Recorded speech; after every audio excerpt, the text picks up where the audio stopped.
Wrestling has more than one royal family. In my soul, something, Cody Rhodes.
What's going on, ladies and gentlemen? Welcome to a special bonus edition of the podcast of Hoots, aka the Hoots Podcast. Hope everyone is having a good weekend.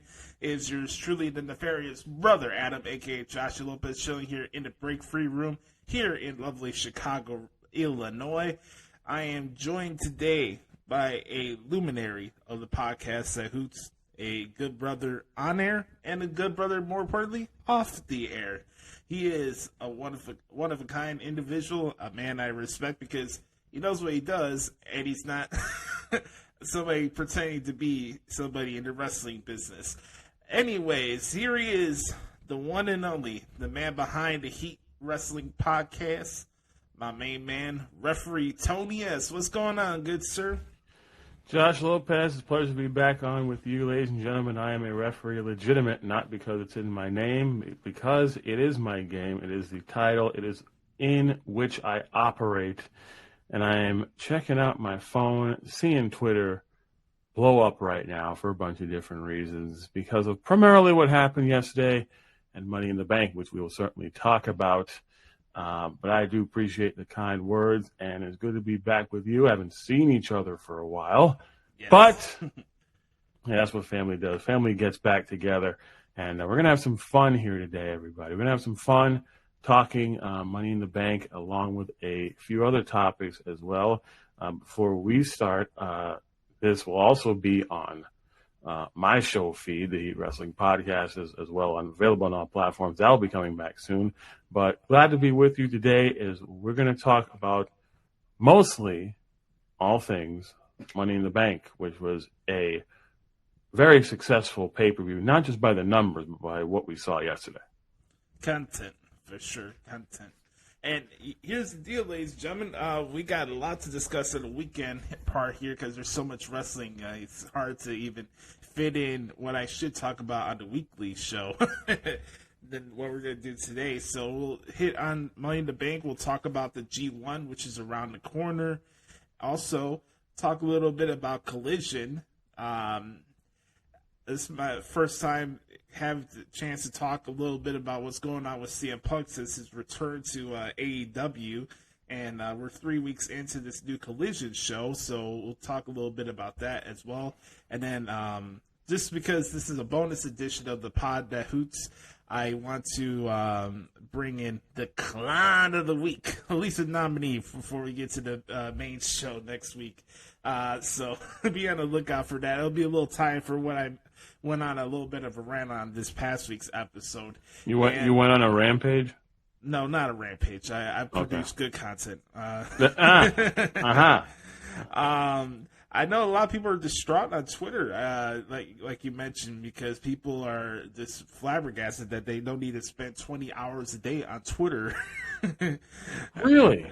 It's bad enough that we see 500 tweets saying basically the same shit that they got off of Dirt Sheet site. So what difference does it make that it's being limited now? you mean we're really not supposed to spend all day on Twitter? You mean there's time that we can actually invest in other areas of our life? Man, that's too bad. Man, is it possible to watch a professional wrestling show without being on Twitter the entire length of the broadcast? So, are you kidding me? I do that every week. Yeah, me too. It's just, When I'm not doing a transcript. hey, but listen, that's work. Yes, that's work. You have a valid reason for it. AEW did their website over. That's nice. It took about 3 years to do it. Go ahead. So I know a lot of people are distressed, just flabbergasted with Elon Musk. So I wanted to bring up the levity, if you will, on the interwebs and get people in some good spirits as we continue on for this special bonus edition of the Hoots Podcast. And Should I sign up for Blue Sky? Maybe. We'll talk about that a little later. All right. I might be doing it as we speak. I'm going to pull up a little song here just to get people's spirits up. You know. You mean other than that first song from the Ready to Die album that you put out? Hey, man. Music will always it's an instrumental. Music will always come first to me. So that's true. So what I'm going to do here, I'm going to play a little bit of a song from Juvenile, and this is not going to get us in some trouble because this is a NPR platform, so I want to give a shout out to them and their Tiny Desk series that they've been doing. By the way, if you guys are subscribed to the channel on YouTube, you should right now. I've been uploading some new content and doing some music reactions. Seen that. I have seen that, and full disclosure, J.R. Lopez has been discussing, at least for the past year, about doing new content, about YouTube content, growing the show. So I'm glad that I've been seeing it. I'm glad that he's been, putting shorts out, and all this stuff. I mean, a year ago, you were like, man, I don't know how, I don't know what's going on, man. I got to do something to better the show. And then a year later, you're doing shorts, changes to your personal life. So you're growing in all aspects, but continue. Yeah. So, this song here is a classic, especially if you're a kid growing up in the late 90s, early 2000s. I'm pretty sure you ran into this song. It's called, us? Yes. So this song's called Slow Motion by the one and only Juvenile. Fantastic song. Let's play a little bit of it for you guys, and I hope you guys enjoyed. This is Juvenile's Slow Motion from the Tiny Desk concert that just came out just the other day. So let's hear a little bit of this, shall we? Let's do it.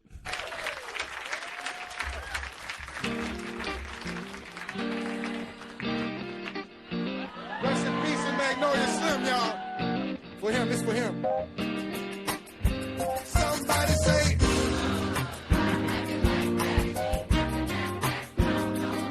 slow motion for me. Slow motion for me. I need y'all to say it. Come on, right here. Slow motion for me. Say,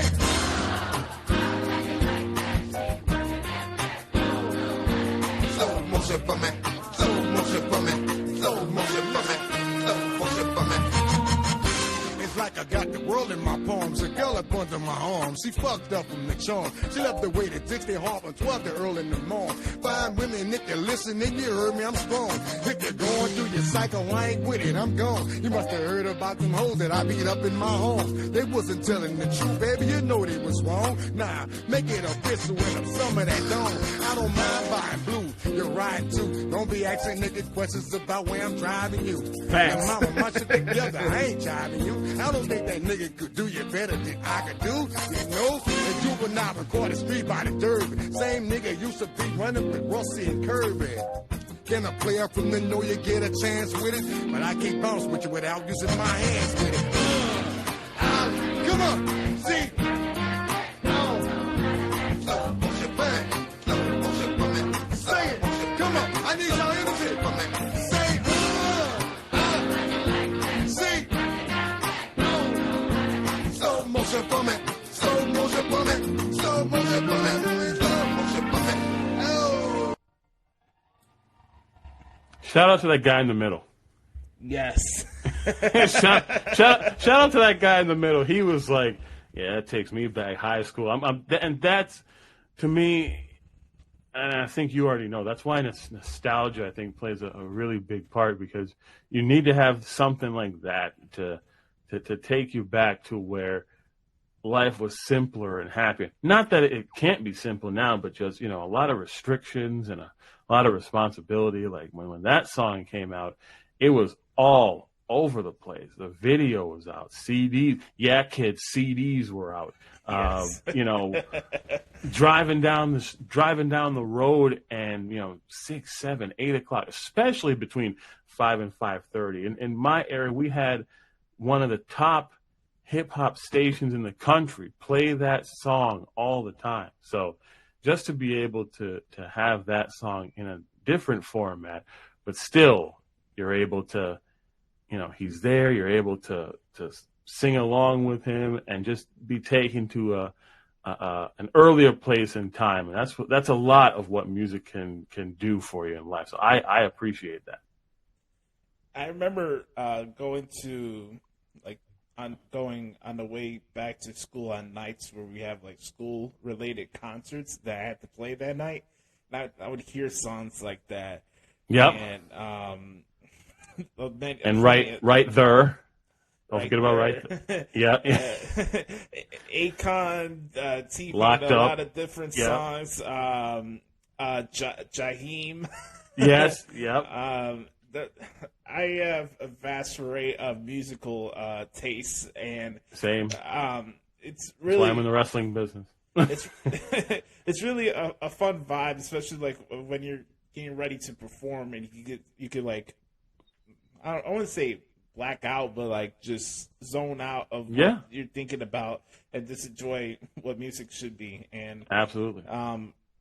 you're talking about nostalgia. This is a good tie-in here because last night, technically UK time last night, WWE produced their 14th annual Money in the Bank pay-per-view or premium live event on Peacock yesterday. And speaking of nostalgia, a nice little surprise for everybody. It's John Cena!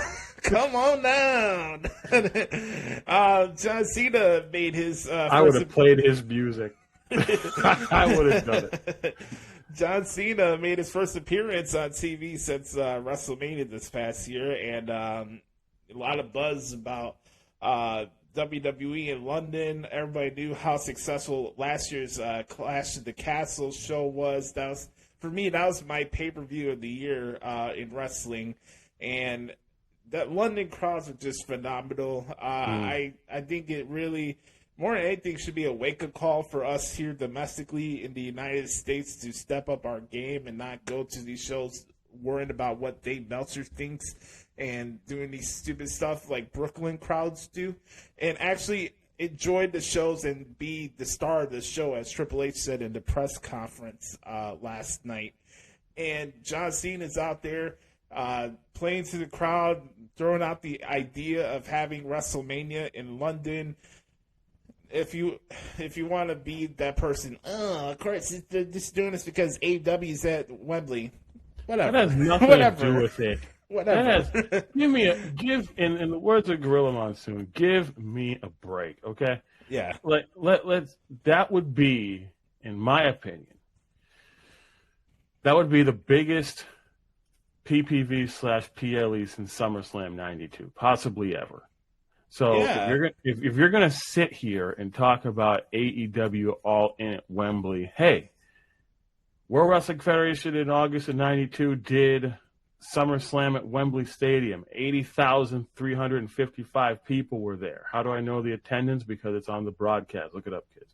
But the fact is, what happened there? I mean, it was huge. And, you got to see one of their own, Davey Boy Smith, become Intercontinental Champion. But that was a spectacle. And UK fans have been clamoring about WWE coming back. Yes, Impact went there and it was great, but having that big of a pay-per-view spectacle there, that would do huge box office domestically and internationally. And it has nothing to do with the WWE versus AEW narrative. It has everything to do with the wrestling fan narrative.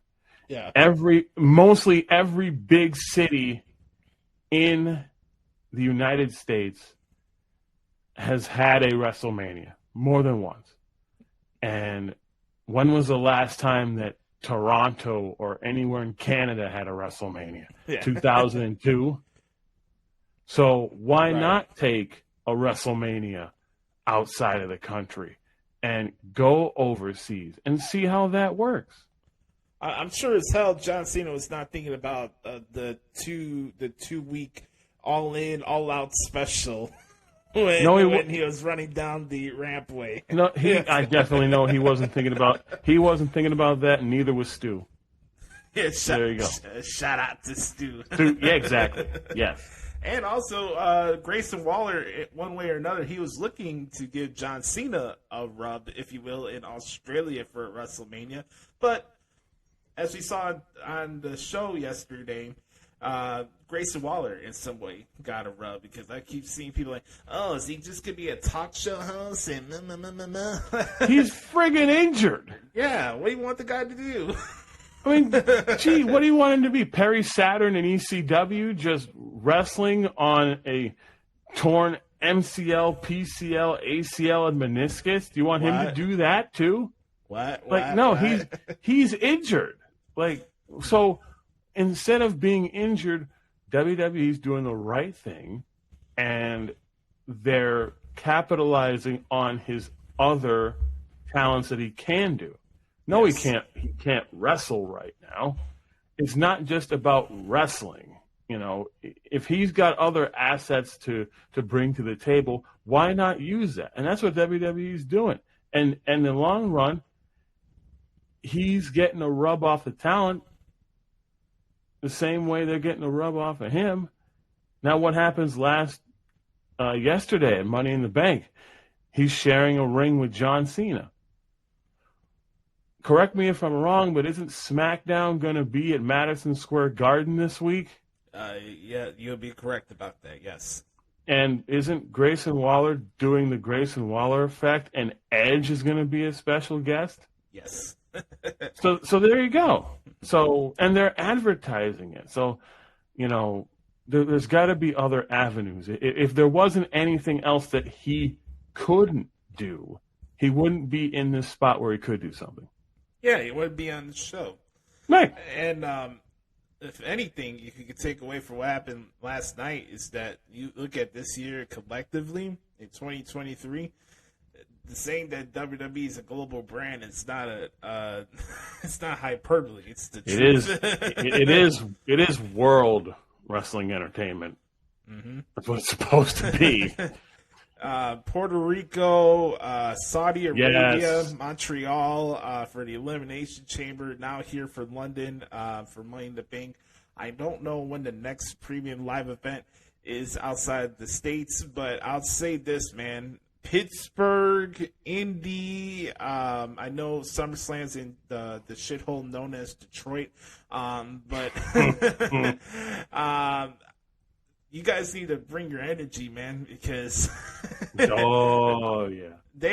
London was the star of the show, and that's not taken away from the stuff that went on story-wise in the show. We'll get into the show right now.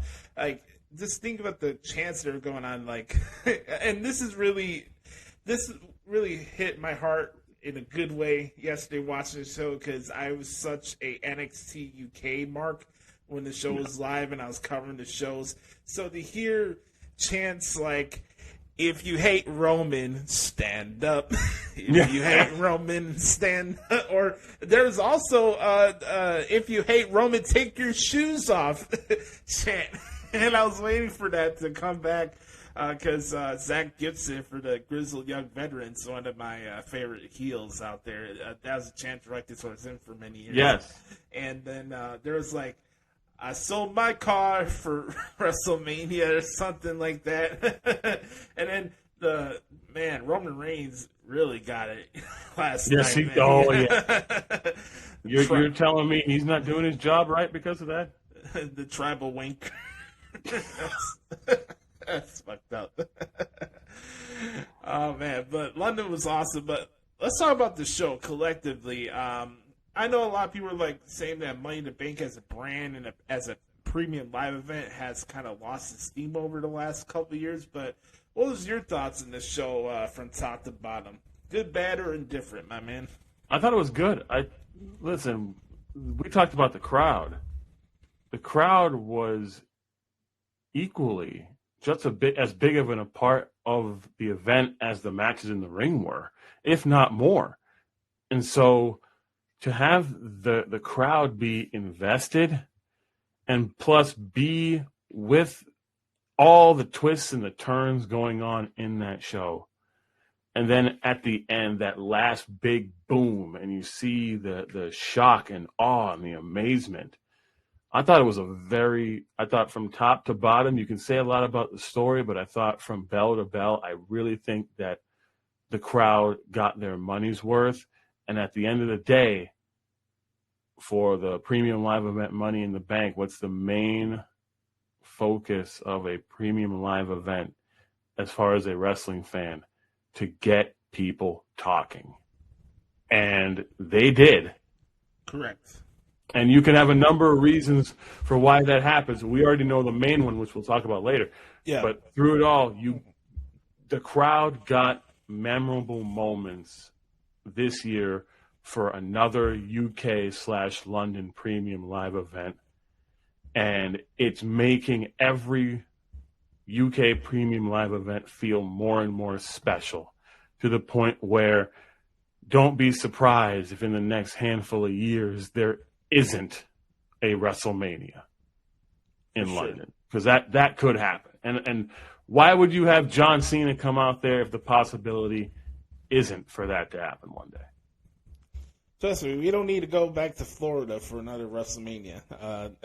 Been there. The site known as, for me, affectionately known as Dumping World Stadium. Yeah. Oh, geez. What a pigsty that was. was that where I first saw or met you in person, Mr. Tony? Camping World Stadium? Yeah. Yes, it was. Damn. Yeah. 6 years. Where did the time go? What the hell happened to you? Right. Jesus. We were doing so many different things back then too. I mean, we were in the same medium, but yeah, that's where it was. Camping World Stadium. Really, that whole area surrounding it's just a pigsty, man. That's why you drive. That's why you live. That's why you stay at International Drive and you drive in. That's what I did. That's what you do. Well, I need to take your advice. Damn, a lot of people need to take my advice. It's like because they had WrestleCon on International Drive, and International Drive is a very popular road in Orlando. And because everything that could be on that road is there, including SeaWorld. Ooh, and so they had WrestleCon International Drive, and you would think that the hotels would be booked. Yeah. And it was, except one. And it was one of the biggest hotels, and I ended up getting a hotel for, it was a very inexpensive hotel, but it was very good. And I ended up staying there a couple extra days, so everybody was gone, everybody left to the airport Sunday night / Monday. I was there until Wednesday or Thursday. So, sometimes you just got to take a risk, but, I'm glad that everybody is getting their little piece of the pie when it comes to pay-per-views or premium live events. So I think that's definitely something that they're going to capitalize in the future. I don't know if they're ever going to go back to Camping World Stadium. I mean, probably the most awkward ending to a WrestleMania we've ever seen. I've ever seen live. But other than that, let's sweeten the pot and give some other people who want WWE there. Let's give that opportunity to them. I was going to say, I'm going to take your advice because besides where I am right now with my new apartment, this is the last place I'm going to be until I moved down to Orlando for good. I'm telling you. And even during that time period, if I have to go to Orlando just for vacation or whatever, I'm just taking your advice and staying on international drive. Go on international drive, man. If you can stay on hotel, if you could get a hotel at Hotel Monumental, that was the hotel I stayed at, because not everybody stayed there for WrestleMania weekend. It was like the only quiet spot at WrestleMania weekend that year. Yeah. So I took I was glad to have that. And then you just go to Wawa a couple of times a day. You get everything you need, so you're good. Nice. I'll think about that hotel for sure. And then there was another one I heard that was called Rosen Shingle Creek or something. That's in Orlando too. Yeah, that's not bad, but you got to go to the Monumental. At least Monumental is nice, quiet, and has a nice pool. That's the key there. That's the key there. Yeah, it has a very, very nice pool, nighttime swimming. That's the way to go right there. Speaking of keys, the key to getting a chance for a world championship, male or female. Got to climb that ladder. Yeah, you got to climb that ladder. And congratulations go out to Damian Priest and Io Shirai or Sky, wherever your preference is. Both of them were this year's collective winners for both briefcases. And this sparks very odd and sometimes low IQ debates on social media, especially with this one. That happened yesterday, and this really, you know how you were talking about the wrestling fan narrative and blah, blah, blah, blah, blah. I think, and I'm just going to call it like it is, a lot of the people with the blue check marks, like Ryan Satin and all these people that get their followers off their booking takes and fantasy booking and stuff like that. Look, we're talking about a predetermined result form of storytelling. And we're talking about an industry that's always been layered and with it being subjective.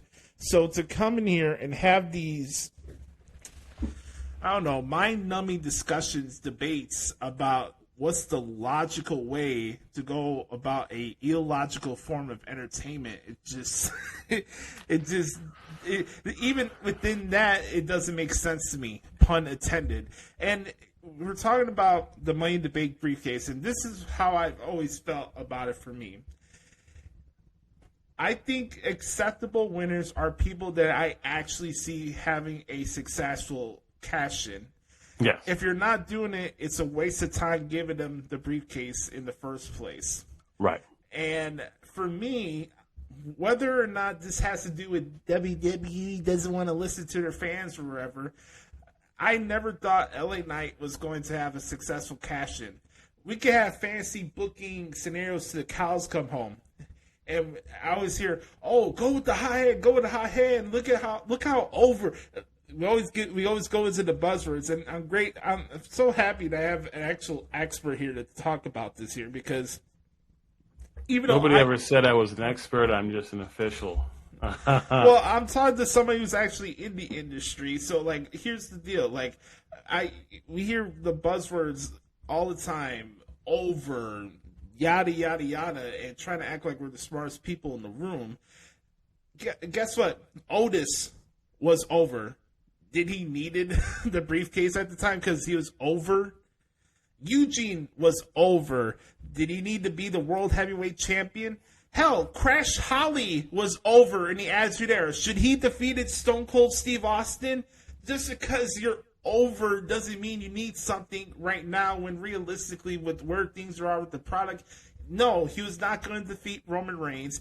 And two, did you really think he was going to have a long world heavyweight championship reign beating Seth Rollins? I said it on the pod this week. I love LA Knight, but there's this weird thing, especially on Twitter, where the guy can never lose.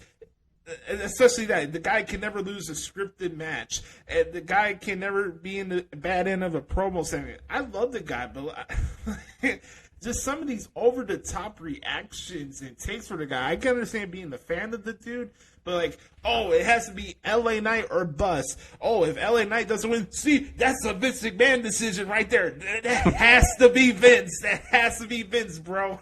And it's just like swerve, bro. Swerve. See, whenever the fans organically organically push for somebody on social media, WWE goes the opposite direction.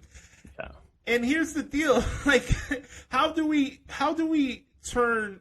This is what confused me about the wrestling fan narrative.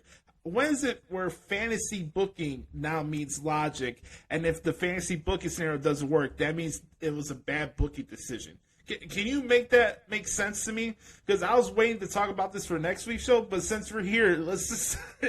You want to talk about it? Because I'm just like flabbergasted within myself. Okay, you're upset that your guy didn't win. That does not mean it does not make sense. Like, I don't know, man. Let's condense this. Let's talk about it real quick. And I've been. This is why I like being on the show with you, because you get to make people think here. Here's the deal. Is LA Knight a hot hand? Yes, he is. Do you think that they're not going to continue to ride with it? There certainly are. Now, as a wrestling fan, you're going to say, quote, WWE is not listening to the wrestling fans. I'm just going to tell it like it is. Ready for this? Yes. WWE is, when an individual says that WWE is not listening to the wrestling fans, it's not the fact that they're not listening to the wrestling fans. They're just not listening to you. Yes. So when you're booking, everybody thinks that WWE in real life is universe mode in a video game. As a fan, I want to be, okay, I want this man as my Intercontinental Champion. I want this rivalry to happen at this time. I want this person to beat Roman Reigns when I say so for the WWE Championship. Well, guess what? Even in 2K, the AI sometimes has different plans. And when it comes to booking in the WWE, they're booking not for this Monday, not for this Thursday. They're trying to book ahead of time. So just because LA Knight didn't win Money in the Bank, all of a sudden, oh, well, that's it. He's buried. Just a defeatist attitude. That's right. He's never going to get his shot at becoming the champion again. You know, it's over for LA Knight. They're going to bring back Velocity and put LA Knight on Velocity, and we're going to do all this. And no, the fact is, and in another case, you expected, let's go back to WrestleMania.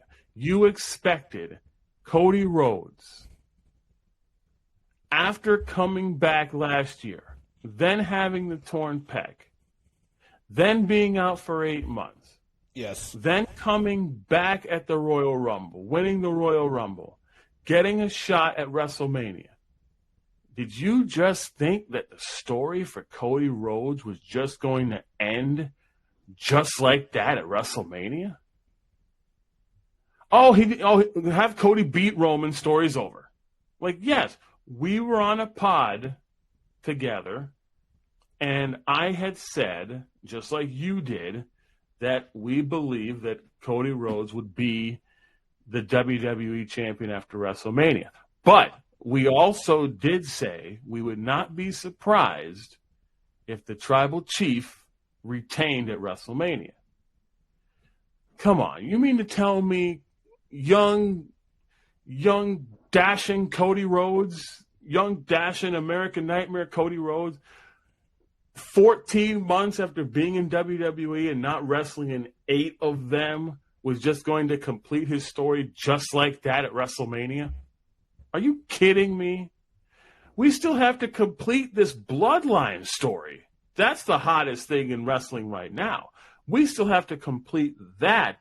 And there still has to be layers of the Cody story that has to be unveiled before we even get to that. And I'll say this, who's to say that if the Cody Rhodes story happens, who's to say that Cody Rhodes would even beat Roman Reigns to become WWE champion. So how about this? I don't know why people feel like they had to fantasy book themselves into shoots or fantasy bookings, things for ADD pops. And what I mean by ADD pops, okay, LA Knight needs to win the briefcase. He gets the briefcase, he wins, and then what? Right. How many times I've talked about fickleness because people have ADD while watching wrestling. They just want him to get it. To get it. That's it. Yeah.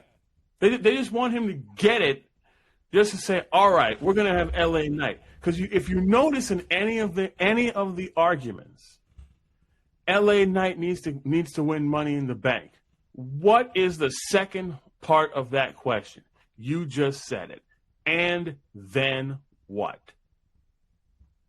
Same thing with Cody at the WrestleMania. Yes. So Cody wins. Yes, same thing at Cody at WrestleMania. Cody wins at WrestleMania, becomes WWE champion. And then what? Something as fickle as, well, what they need to do is that when Cody becomes WWE champion, then you need to scrap that and just bring back the winged eagle. Yes. You need to do that. Like, no. That's okay. For example, let's put it in sports terms. Okay. So, in sports terms, it's not like football, where football is just one and done. NBA, you have best of 5 and then best of 7. Yes. There's a reason why in 1994, the Nuggets, as an 8 seed, upset a 1 seed. There is a reason why in sports, people can be up 3-2 in a 7-game series and still lose. People can say, it's over, that's it, it's over. And then what happens? Other team comes back and wins. Because as much as you hate to admit it, the story, and I'm not saying you personally, but as a wrestling fan, the story will continue. Yeah. With or without you, whether you like it or not. Because it's only serving the fans who are invested. It's not serving the fans who aren't. Right. And this is so I always go back to that whole Daniel Bryan thing towards WrestleMania 30. Do I appreciate the moment? Was I happy for the guy when he got it? Yes. Yes. Yes. Pun intended. Yes. Yeah. I'm happy for the guy. Yeah. Can I say, oh, it would have happened if CM Punk didn't leave? That's another discussion for another time. But this is really what I say before. Like, you go back to that Rumble 2014. He loses the match to Bray Wyatt, who was really hot at the time, at the beginning of the show. Tremendous match. And then, because it's fancy booking, 2K. and not letting things play out right, not following along with what's supposed to be episodic storytelling, right? Road to WrestleMania. The road to WrestleMania. So, Daniel Bryan had to come back, even though he lost a 30-minute match with Bray Wyatt. So he has to come back into Rumble later on that night, and as if he's pain-free, nothing's wrong with him. He's all it's a miracle. Cleared.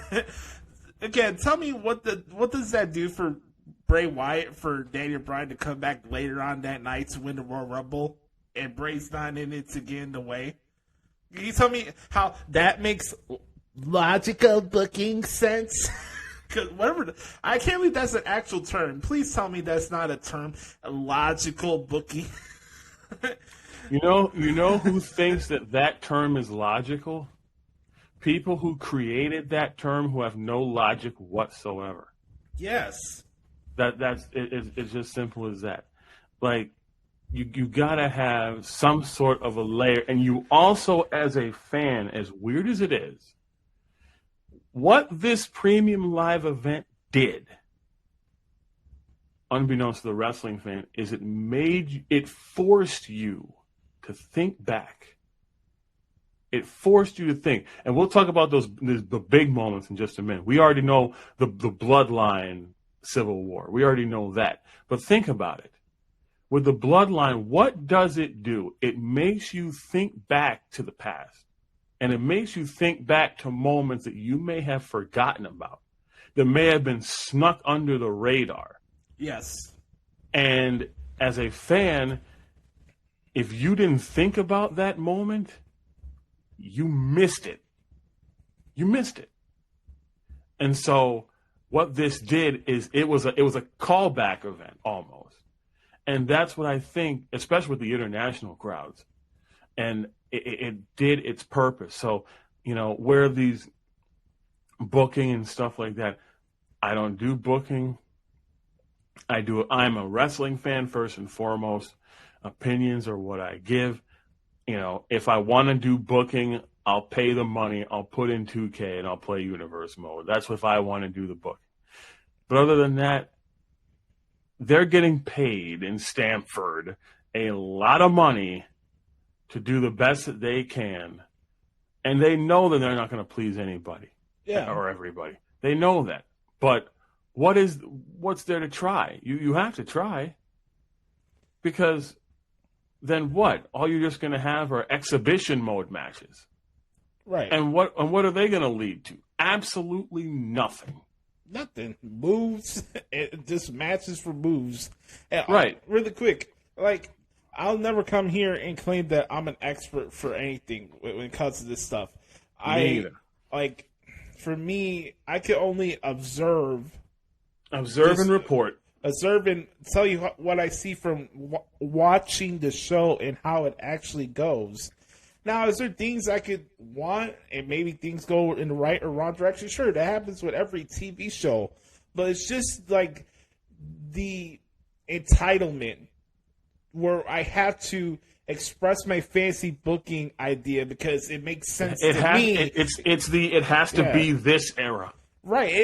Exactly. It's that. It has to be this or else. It has to be this person or it doesn't make sense. According it's the to who? dot or else era. Yeah. It's saying so it doesn't make sense for Damian Priest to get the briefcase because Finn Balor cost him the world title a couple weeks ago on Raw. Are we supposed to forget about that too? And are we supposed to forget about that moment about 5 minutes before when Bayley knocked Io Sky off the ladder? Yes. Now, yes, it is every man or woman for themselves in a ladder match, so you have to get those rules. But when it comes to WWE and friendships trump everything, are you crazy? When it comes to being, championships will always get in the way of friendships. Correct. Period. Especially in modern WWE. So if you don't remember that, if you don't recognize that, then I'm sorry. And how about this? The two briefcase winners give you two reasons to watch both Raw and SmackDown coming into next week's programming. Yes, and exactly. We saw what happened with the exchange with Priest and Finn after Finn lost his match with Seth Rollins. A very physical match. Yes. By the way, I really enjoyed that vignette that they had for Finn. They showed the video package, Seth. but Yes. it was aired on Raw this past week. I thought that vignette promo was very good. And then very physical match. Seth retains, leaves things up in the air now because Priest kind of turned favor, indirectly costing Finn the match. Like I brought up the scenario a couple seconds ago. I will take umbrage with that only because, in my opinion, that was when Finn looked at Damian. If he had stayed the course, he probably would be heavyweight champion of the world right now. Because if you looked at the angle, yes, Priest walked into the shot. Finn looked at him. Yeah. So you can say, because we've seen in WWE all the time that people's attention they can stay the course. They can be focused. Yeah. Now, here's my other thing on Finn. And let's put it in context. Finn Balor, forgotten leader of Judgment Day? Was he ever the leader? Well, think about it. When they turned on Edge, he assumed leadership. Slowly but surely, when the Dominic Mysterio, Rhea Ripley dynamic came into effect, Yeah. Dom and Rhea became forefront, the most talked about members of the group. And even to a certain extent, Damian Priest, now with winning Money in the Bank, has now gone up there. So now, whose group is it really? Or is Damian trying to break out on his own? Which he certainly can. Because I definitely think at times that he may or may not have felt a little lost being a part of the Judgment Day. Yeah. And that's not his fault. I think that's just because of the great booking of Dom and Rhea together. Yes. And Finn is just, they've kind of just put it to the side. So now, with Damian Priest holding Money in the Bank, what does that happen with the group dynamic? Because what if Finn Balor costs Damian Priest the World Heavyweight Championship and kicks him out at Judgment Day?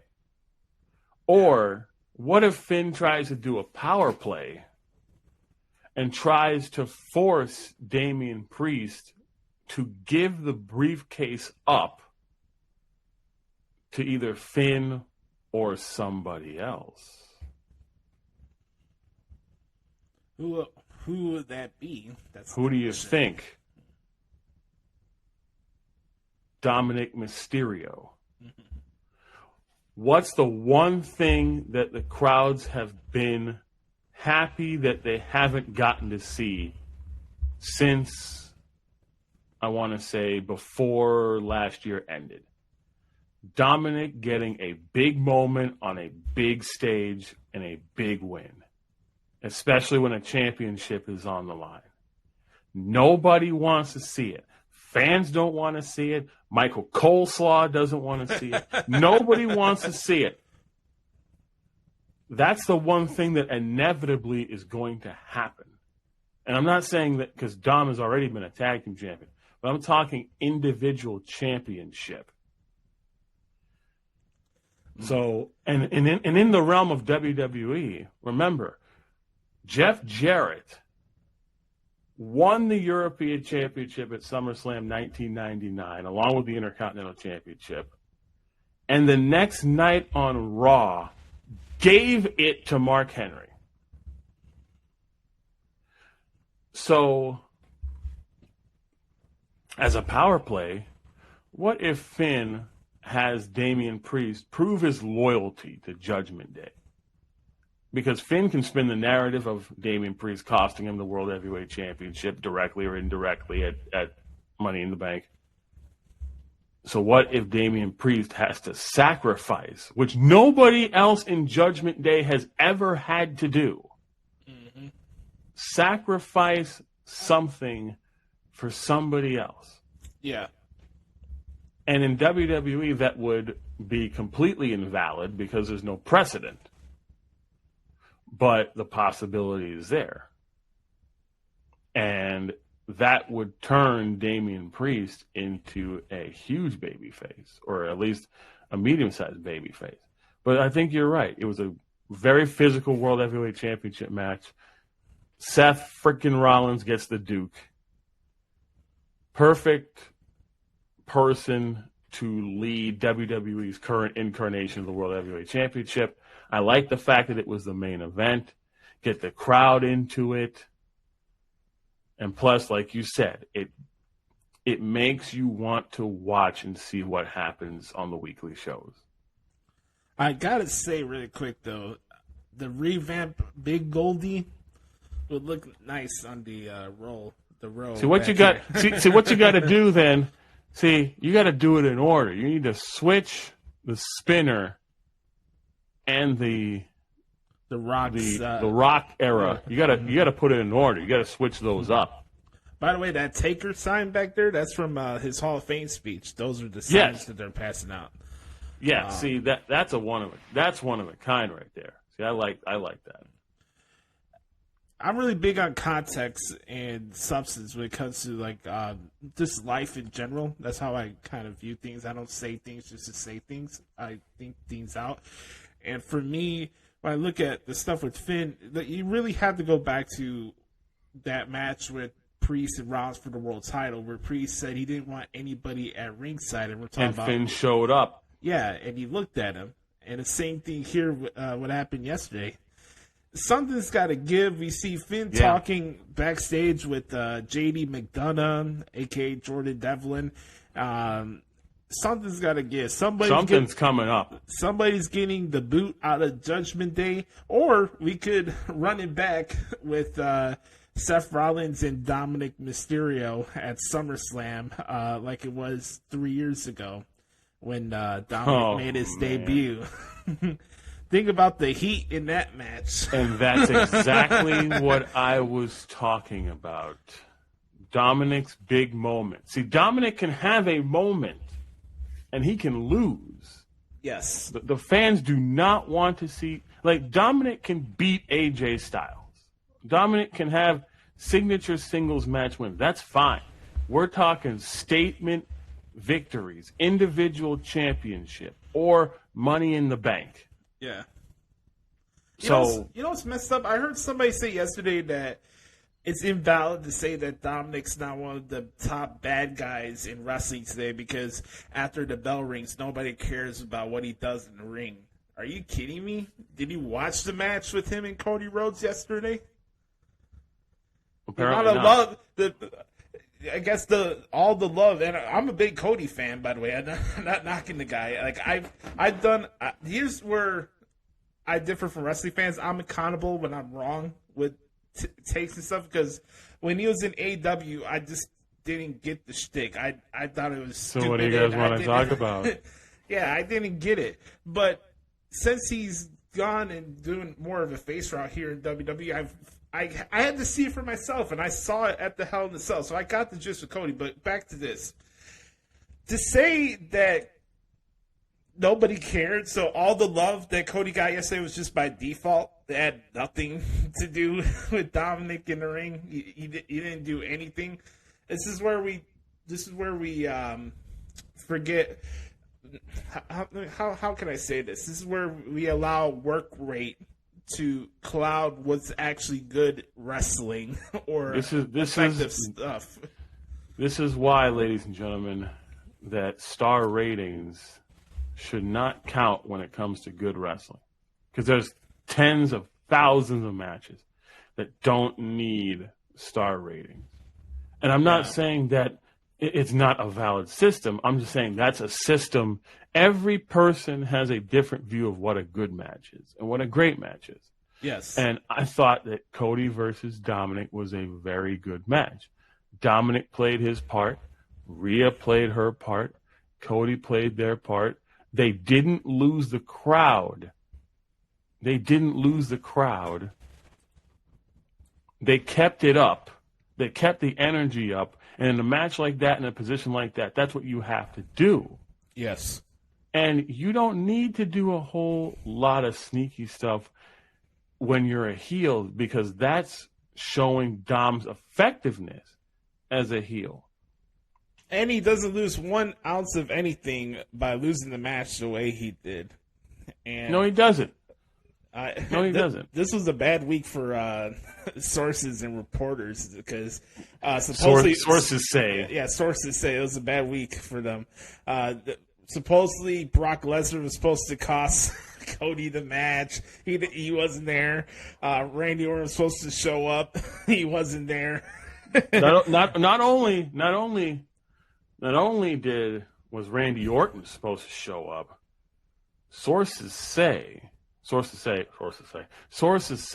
that He was supposed to come back with Burning My Light. That's what I also heard. He was supposed to come back with that, a song that Randy Orton has openly admitted to hating that song. But you know what it is. Well, but you know what it is. Well, you know, it's nostalgic. So everything has to go back to 2005. Speaking of throwbacks, that's when Randy was the Intercontinental Champion. Speaking of Intercontinental Champions, Gunther retained over Matt Riddle. All hail, Gunther. All hail. Yes. And Gunther, he was met face-to-face. And here's another thing. We tie in a lot of these sources say that Drew McIntyre was going to AEW and leaving WWE because he was upset with creative. Those sources suck. That's what happened. Lo and behold, out comes Drew McIntyre down to the ring. Yep. I also heard sources say he was supposed to come back with Broken Dreams as his full-time music. Sources say, but you're right. Out comes Gunther.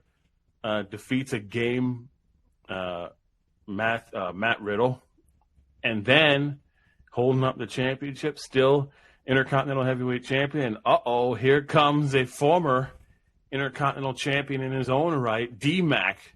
Drew McIntyre. Yep, Drew McIntyre comes back again, looking in great shape, looking like he can go. Haven't seen him in a while. You know, what else did the sources say? That he had ballooned up to 350 pounds? Well, I guess the sources were wrong there. Yeah. And now Drew McIntyre wants to be the one to dethrone the Ring General as Intercontinental Champion. Will it be done? Only time will tell, as the sources say. But it's good to see Drew McIntyre. So here in the Money in the Bank, we had the sources say sources never said anything about John Cena showing up there, so there's a knock on that. And then or Shayna Baszler turning on Ronda Rousey. Let's. Oh yeah, I saw the dealio on the Twitterverse, so I decided to watch the event, see what was going on. And I loved it. I loved it. You know, as well as the other McColeslaw, you know how much of a Shayna Baszler fan I am. I have personal experience. I've been in the ring with her, so I should know. Yes. Not tooting my own horn. Sorry, Double A, but toot. But the fact is, I had said a while ago that I thought that Shayna Baszler should be booked as the female version of ECW's Taz. I've always said that. Now, Shayna Baszler turns on Ronda Rousey. Well, wait a minute. They just unified the WWE and NXT Women's Tag Team Championship together. Listen, the NXT Women's Tag Team Championship was a very convoluted kind of a thing. In my opinion, you need teams, you need angles really to sustain that, and maybe there wasn't enough in NXT, so you just go back to the single brands, unless they're going to make the WWE Women's Tag Team Championship accessible to all brands. Needless to say, Shayna turns on Ronda. I liked it because think about it. Think about Ronda Rousey coming back. Have you really seen, before this run, have you really seen any interactions between Ronda and Shayna on television together? No. So let me ask you this. Remember when wasn't the partnership between Ronda and Shayna officially founded when Ronda Rousey was the SmackDown Women's Champion at the time? That'd be correct. So why wouldn't, in all the other lists of challengers, why wasn't Shayna Baszler included as a viable challenger for said SmackDown Women's Championship by Ronda Rousey? I mean, I'm just telling it like it is. Everybody got a championship opportunity except Shayna Baszler, and I believe my memory serves me correctly, when Shayna was even close to that opportunity, Ronda somehow got into the way of that. Yes, you're correct on that as well.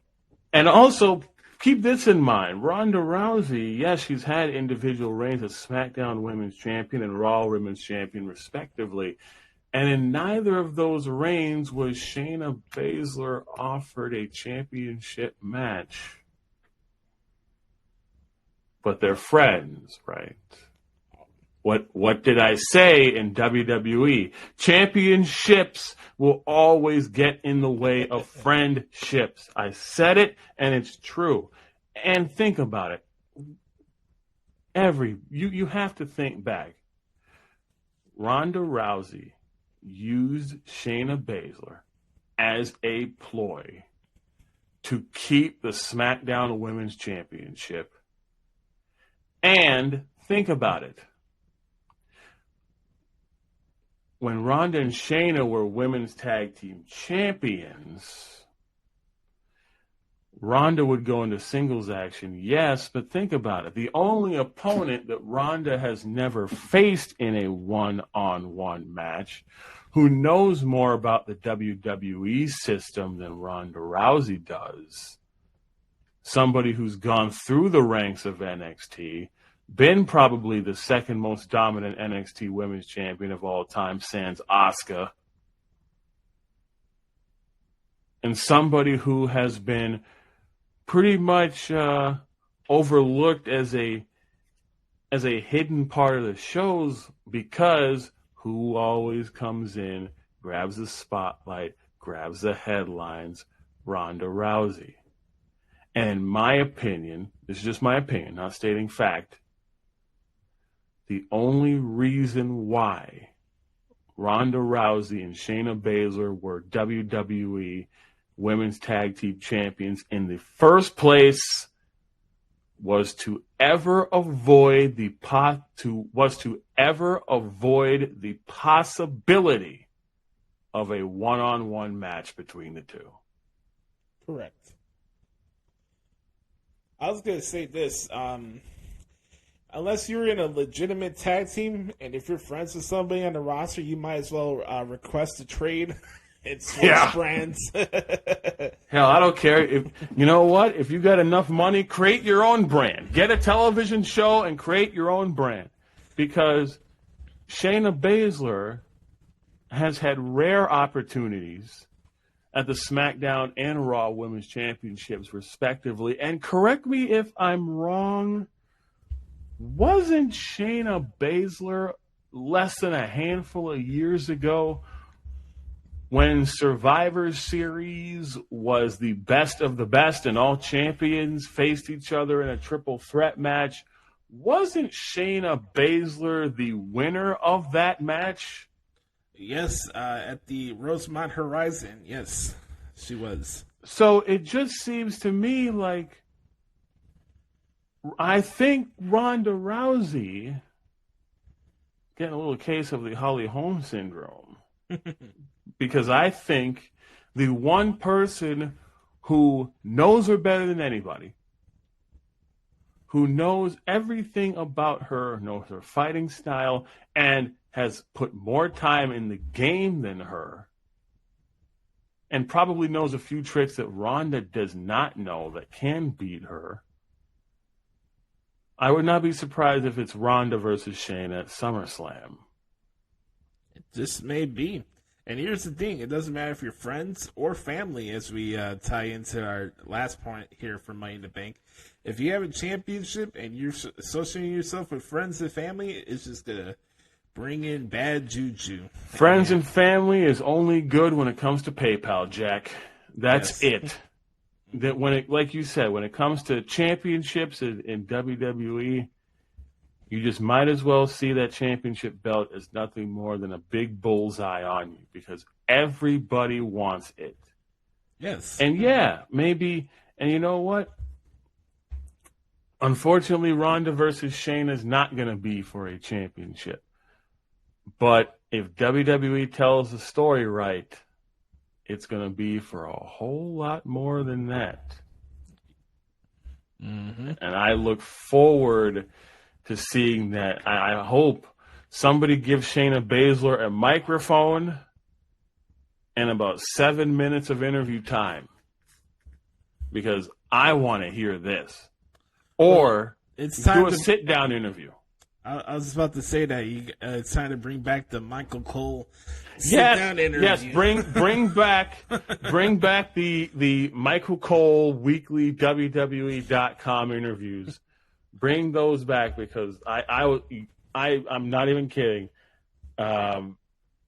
I put in my library. I decided to put in my library the 20, I think. I put in more pay-per-views, and I put in the Authority era. And I remember what you had talked, at least the Authority era, Raw. And I remember what you had talked about, because you and I talked about those Michael Cole weekly interviews about how we liked it. And so, thankfully for us, they are still on YouTube. And Yes. so There's a great playlist of it. I often go back to watch the Paul Heyman ones, because a lot of great things in wrestling, the callbacks. You can hear little things that may be used for one feud that could be used into another feud. And you know what it is? Ultimately, it's character development. Correct. Let's talk about the Bloodline Civil War here. Yes. As the Usos gave the beats to their cousin Roman Reigns and their little Not the brother. headphones. No. I do have some on right now, actually. I know. But they gave the beats to Roman and their little brother Solo.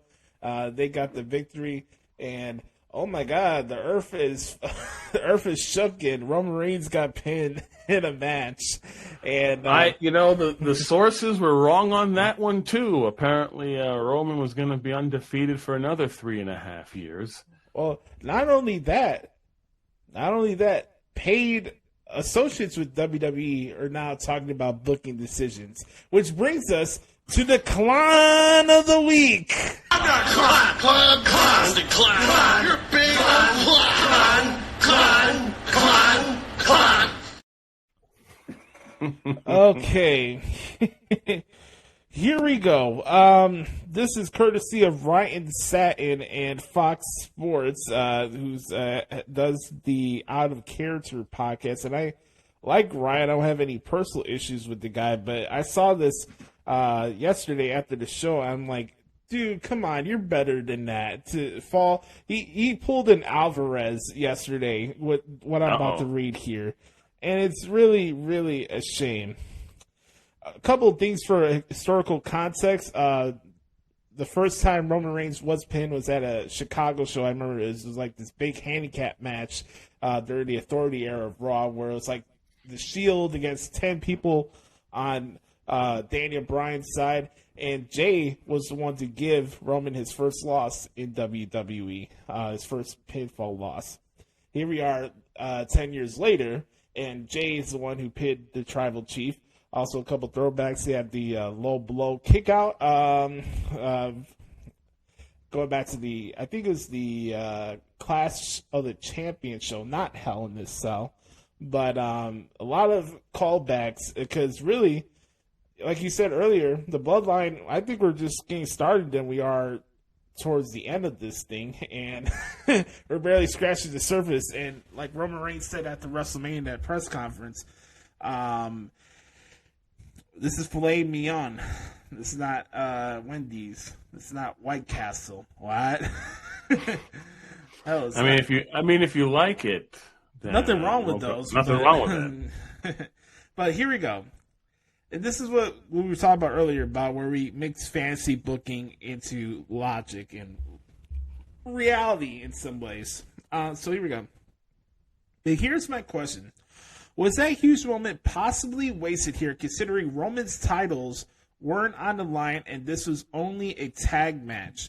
I'm generally unsure if beating Reigns in a tag match without any stakes or titles on the line will launch Jay to the next level like a title win would have.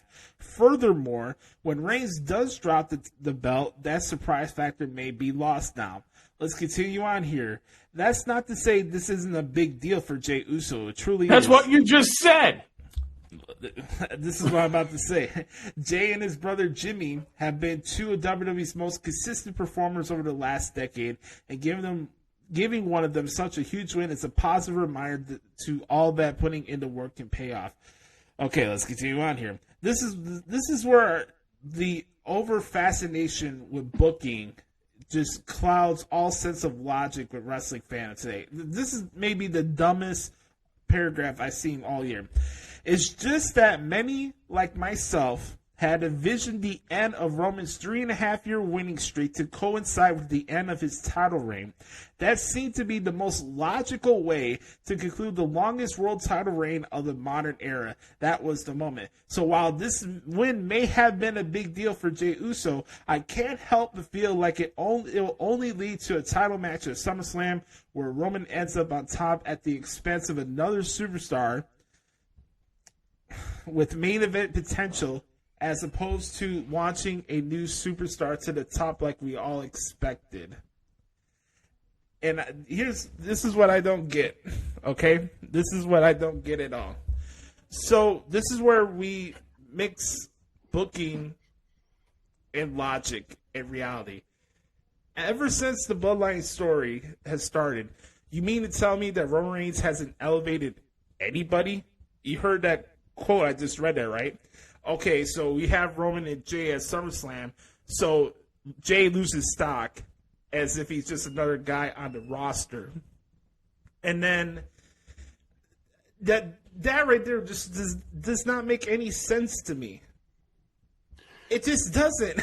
So, and then also to say that because a pinfall in a tag team match dilutes his reign of terror or his status as a tribal chief. Like, the pinfall loss, the scripted loss, Tony, had to be the one that coincides with his title loss. Bullshit. That's just pure other BS.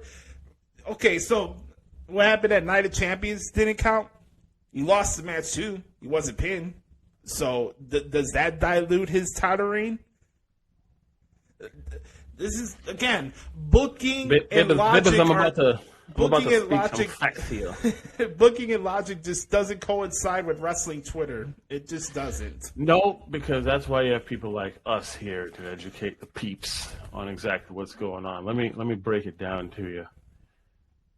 People are saying that you've heard people say that wins and losses don't matter. You've heard people say it. Yeah. It does matter who gets beaten and who gets preserved. In a tag team match, what matters most is legal on legal. Yes. So, in a one-on-one matchup, or because think about it, in a tag team match, in the record books, it says two things. It's going to say overall who won the match. And the other thing it's going to say is who lost the fall. And in my book, I appreciate what he's saying, but he's saying it a little out of context, because in my opinion, what you're doing is you're relegating the Usos to just a tag team or just tag team wrestlers. Oh, yes. It doesn't really. It doesn't really matter. Because what really matters is a singles one-on-one match. That's the only thing that matters. Tag team matches don't matter. Singles matches, no. What matters is the illusion of Roman being unbeatable. How do you break that? Roman gets beat clean and legal in any scenario. It doesn't have to be with the title on the line. Yeah. This ultimately means that Roman will be beaten for the championship at some point. Right. It doesn't have to be by Jey Uso. It doesn't have to be by Jimmy Uso. But the fact is, the fans never saw that possibility happen until last night, that Roman could be beaten. At his apex, Roman Reigns was beaten in a tag match. We saw Sir, you'll appreciate this. We saw Sir Rudy Charles. He was right there. He counted 1, 2, 3. It was legal. What came before that? Legal tag. Saw the whole deal. Came up with the Uso splash. 1, 2, 3. Purists could say, "Oh well, the other Uso was in the ring at the same." Who cares? The fact is, Roman got beat legally. Roman got beat legally by, let's add to the story, somebody who he looked down on. Yes. And when it comes with the Usos, when one wins, they both win. Yeah. Jimmy won at Night of Champions. Even though, the fall and all that, he didn't win the fall, but he won the statement victory. Jimmy won at Night of Champions. Jay won at Money in the Bank. When one wins, we all win. So I don't necessarily agree with his statement of Roman Reigns has to be beaten in a championship match, and that's it. No. Well, but also not just that, but like to even imply that his title reign is equivalent of John Cena burying guys back in the day is bullshit. This entire run, you tell me he hasn't elevated Kevin Owens, Sami Zayn, Edge, everybody Daniel else, Bryan, Nakamura, Riddle, G. Berg, B. Rock, Lesnar. Now, the reason why I'm saying it, the reason why I'm saying those names is because when you're the champion of a brand or the company, you want that to be an attraction. It's an attraction by itself, i.e. must-see. Yes. Just like The Miz is must-see, you want the match to be must-see. You want it to be can't-miss. Roman Reigns has been can't-miss ever since he became Universal Champion. He's got people, hey, you got Dan Orlovsky, who we didn't even know watched wrestling. You had Dan Orlovsky Yes. wearing his shirt on ESPN on First Take. Yeah, Brother Carter wore his shirt on the ESPN. Yes, he did. Yes, he did. But you want to make sure that the match is must see. It's an attraction because now there's a possibility with Roman getting beaten at Money in the Bank. Yeah. That means that every match that Roman is in now is more must see than possibly ever before, because you never know. He could get beat in your hometown. Yeah. He got beat in London. You want him. American fans got deprived of seeing Roman Reigns beaten. Yeah. They had to watch it on Peacock and not get the satisfaction that London did at the O2 Arena and see Roman. Did you hear the crowd? Did you see the crowd, the astonishment, the surprise, that pop at the end? That's what you want. That's a signature moment. The Usos got that. Roman got that because he got pinned. Solo got that. Everybody got that. That's what you want. That's what makes a successful show. So Roman's not burying guys. Roman's elevating himself and the talent that he works with, which is what you should do as a champion anyway. Yeah. Well, here's the thing with Satin. It's like he's pulling an Alvarez here, and it's always these people that are like, oh, Roman should not have the title now. I heard this a lot. Oh, Roman, sources say. Yeah, sources say that Roman doesn't need the title to have a feud with his cousins. which has been the whole center point of their whole family feud in the first Which is the place. whole Bloodline story in the first place. Yeah, exactly. Again, fantasy booking and logic just goes way over wrestling Twitter said every single chance it can. Not only that, what's not broke does not need to be fixed. If it ain't broke, don't fix it. And if you're still not convinced that Roman Reigns is not the guy, look at the performance that he put on for facial expressions and everything within that match last night. And the reason why the reaction is at that decimal, why people are chanting, if you hate Roman, stand up, is because of him. Half of it, here's what I'll say. And I've never done this before. You break it down in thirds. Yes. 1/3 is what you bring out of yourself. The other third is what you bring out of everybody in the ring. The other third is what you bring out of the crowd. If you can do that successfully and equally, you're a can't miss top A+ superstar. That's what Roman Reigns is. Roman Reigns now, and you know what? I know some fans, listen, I'm going to break your heart. I'm going to break your heart right now. I'm sorry to tell you this, but I'm going to break your heart right now. Ready? Be prepared. Be prepared for this. The Shield's over.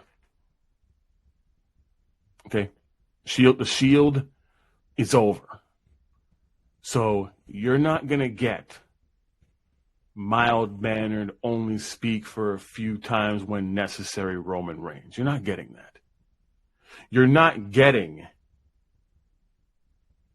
the beginning of 2014 or 2015 when the Shield breaks up.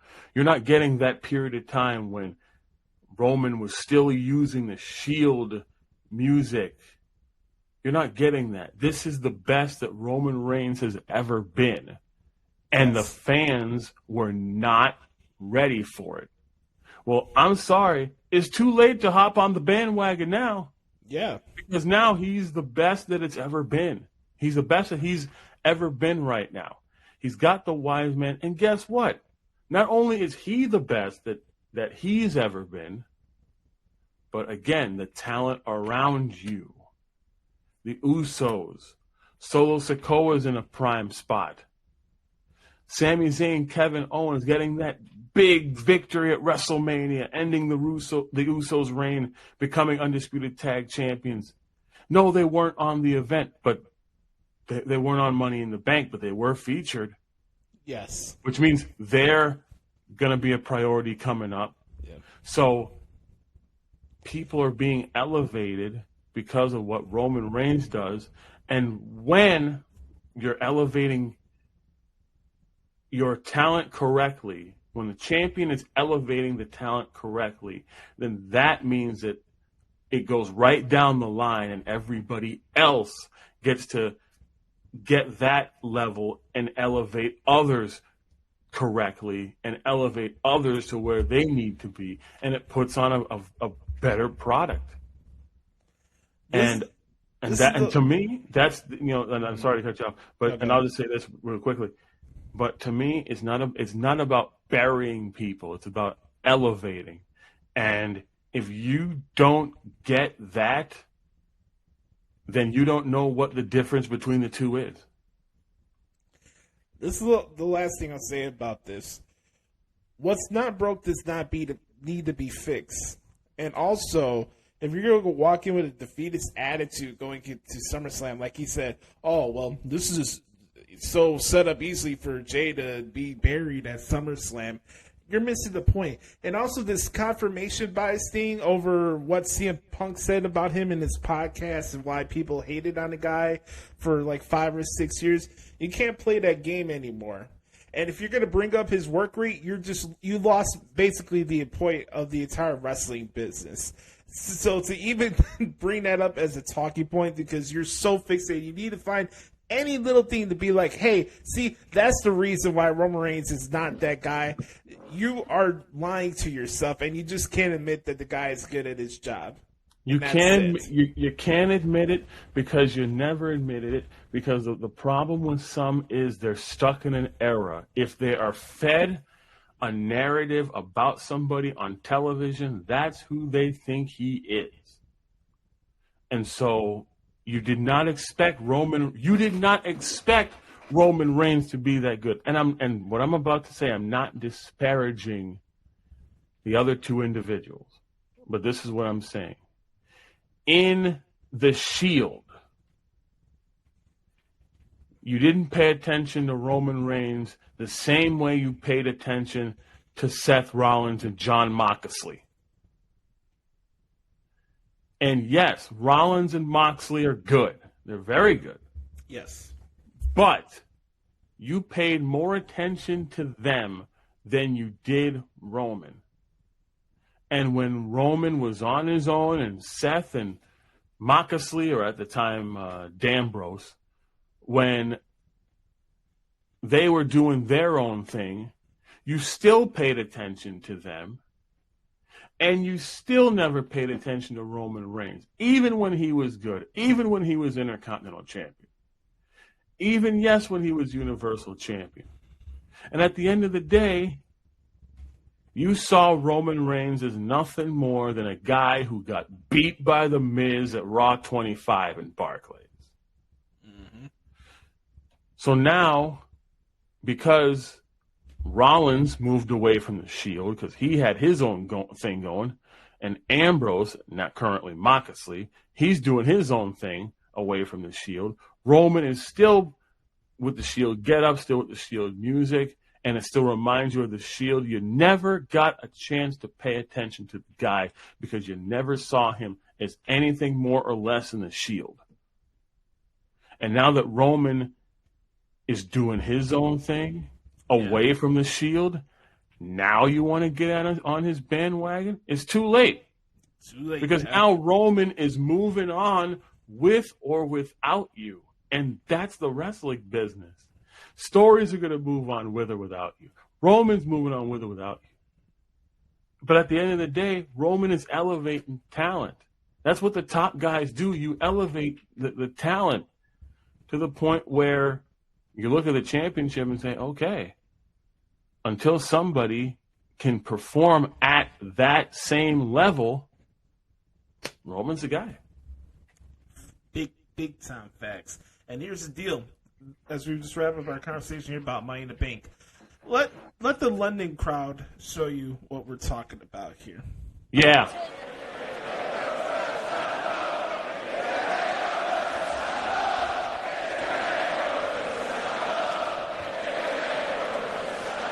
Roman clearly irritated.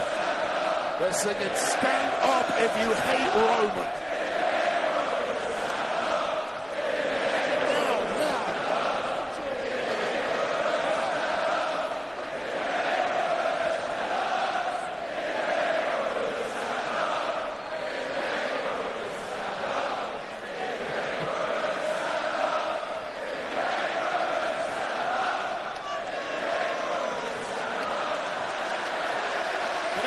Going to pout. Bottom line is, that's what you get when you treat people like crap. Why are we here? I don't know. England's the worst, the dumbest place of all time. A bunch of idiots.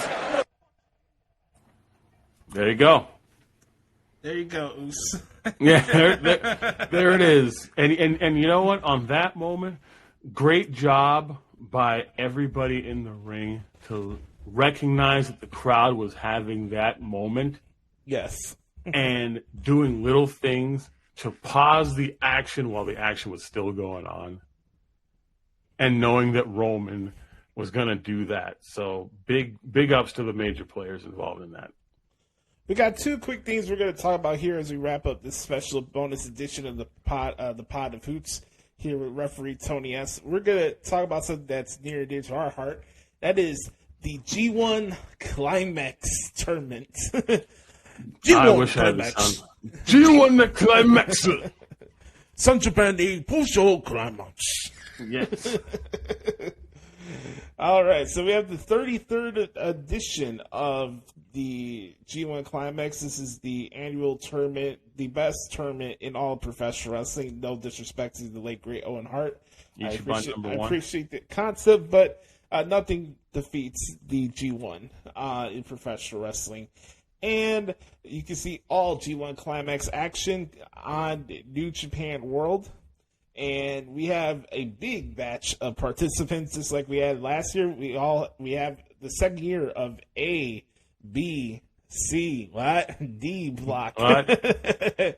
And here are the people in this tournament this year. So in the A block, we have the current IWGP World Heavyweight Champion Sonata, Chase Owens, Hikuleo making his debut in the G1 this year. The A block, besides Chase and Sonata, are all first-time entries, referee Tony.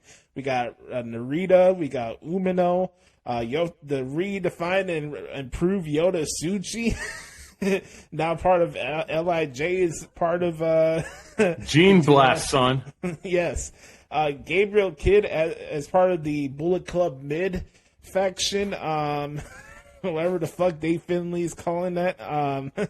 Whatever the Bad Luck Fale, is he part of that mid? we need to talk to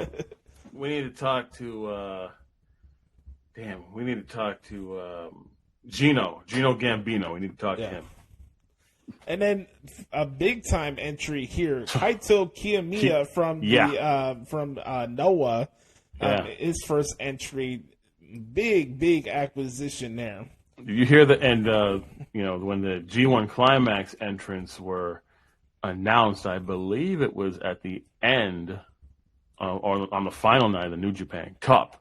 Yes. And when Kaito Kiyomiya was announced and his graphic was on the screen, just what a reaction from the crowd there. So, especially with the recent history between Kiyomiya and Okada from earlier this year, which currently led to pissed off Dilligaff Okada. I'm looking forward to Kiyomiya. The thing about Kiyomiya is, he's not going to get that young lion treatment. He's going to get some wins here in A block. Yeah. Well, you remember last year with the A block, I called it the Big Hoss division. This one is New Bloods and Sonata. Yeah. New blood, new creation, with the exception of Sonata counts as a new and creation.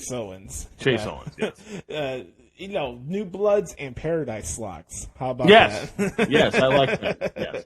And then in the B block, I'm really excited for this one because this is like a potpourri of wrestling styles in this one. Mm-hmm. We got Okada, Yoshihashi, Taichi, Kenta, the Great Okan, all hail.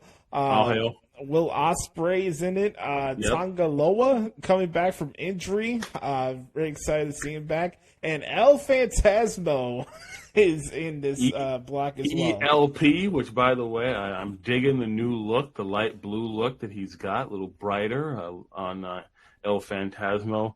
Wait, let me just write a letter here.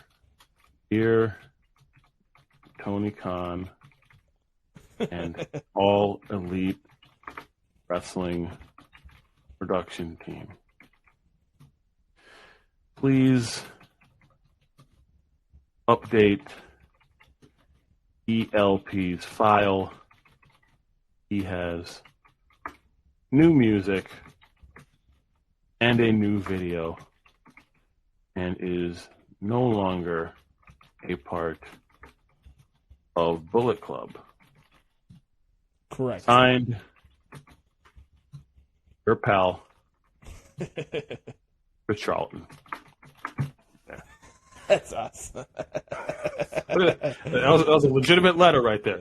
But no, I like, and it's a lot of new this year in New Japan. A lot of people this year getting new looks, new changes to their attire, their makeup. So what you saw from them for maybe the past 4, 5, 6, 7 years, you're not getting that with some talents anymore. Case in point, Sonata with Deadfall, who Nobody's kicked out of that yet after he's hit people with it. Yeah. I'm really looking forward to the new ELP. I like his music. I like the new headbanger. I like the scheme. Fantastic athlete. I would not be surprised if ELP challenges for the United States Heavyweight Championship at some point. Okada, you know how he is. He's looking to win another G1, but he's going to face Yoshihashi, who is not the same Yoshihashi from 2017, 18, 19. This is a new Yoshihashi. Will Ospreay, now that he's got a big bullseye now on his back now, he's the once again United States Heavyweight Champion, IWGP US Heavyweight Champion again. So he's got a big bullseye. So, if anybody defeats him, then they're going to get a championship match down the road. Yeah. Looking to see what Tonga Loa, like you said, coming back from injury. Taichi, KOPW 2023 holder, now part of just 5 guys, not 4 guys, but 5 guys. And Kenta, a strong member of Bullet Club. I believe Kenta, once again, the strong openweight champion. So there's you have 3 champions here in this block. Actually, correction, I believe you have 4 champions in this block, because isn't Yoshihashi and Goto – IWGP heavyweight / strong openweight tag team champions right now? Yes, they are, actually. So we have half of the block are champions.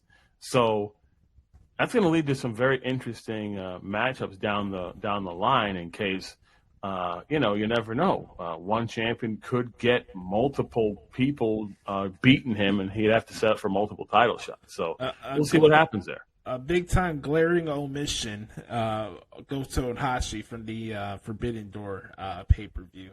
Yep. I might say. So we talked about the new Bloods in Paradise block. That's A block. We just talked about the O Country buffet. That's the B block. Now for the C block, I like to call that We Want the Smoke division. We want the smoke block. Yes. Look at this. If you just look at these guys and their wrestling styles, that's why I'm saying it. So I'm looking at it right now.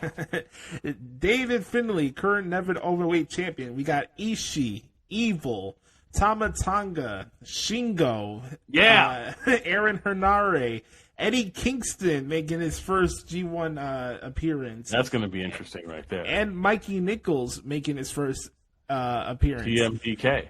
Again, if you look at this field for the C block and tell me these are guys that don't personify We Want the Smoke, I don't know what else to tell you. This is just forearms and chops to the cows come home. Yep, forearms, chops, and it's and forearms, uppercuts. chops, and forearms, chops, uppercuts, and lariats on the menu. You got remember we talked about champions. We've got Ishii is a current holder of the Never Openweight 6-man tag team championship with Okada, by the way. I completely overlooked that. So we have 5 champions in B block, and we have 2 champions in C block. And remember, Ishii's partner, who we'll be talking about in just a moment, as part of the championship trio, he hates his guts. So we're going to talk about that. But yeah, we've got, Tama Tonga. And you know what? Hey, I'm just looking at the prospective matchups right here. I've got my kind of Chris Samsa-esque chart here that I've got going on here. And by the way, Chris Samsa, at the Chris Samsa on Twitter, sportofprowrestling.com. Thank you, Kevin Kelly. So what we've got here is we've got Tama Tonga, who lost the Never Openweight Championship to David Finlay. So knowing Tama now coming back, that's going to be revenge on David Finlay for there. Ishii just wants to fight somebody. Shingo just wants to fight somebody.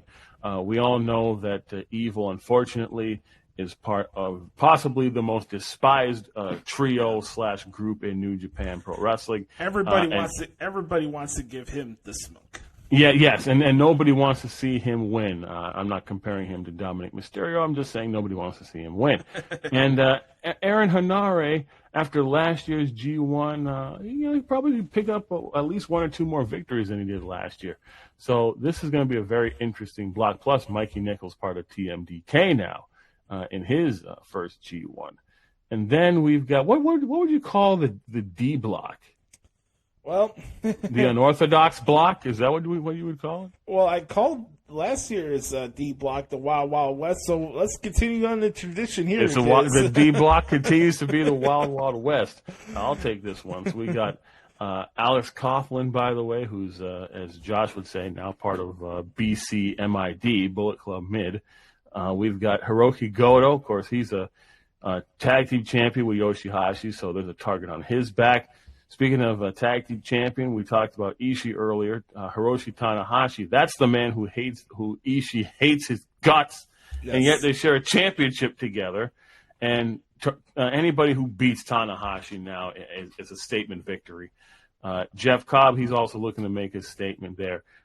He was IWGP Tag Team Champion for like a cup of coffee and some cream and sugar, but I think Jeff Cobb wants some singles gold, and I think the best way to do it is if he can defeat, by the way, a man who he's got a bit of history with, which I'll talk about in just a minute, Shane Haste, also with TMDK, Naito Tetsuya, wild card indeed in the D block.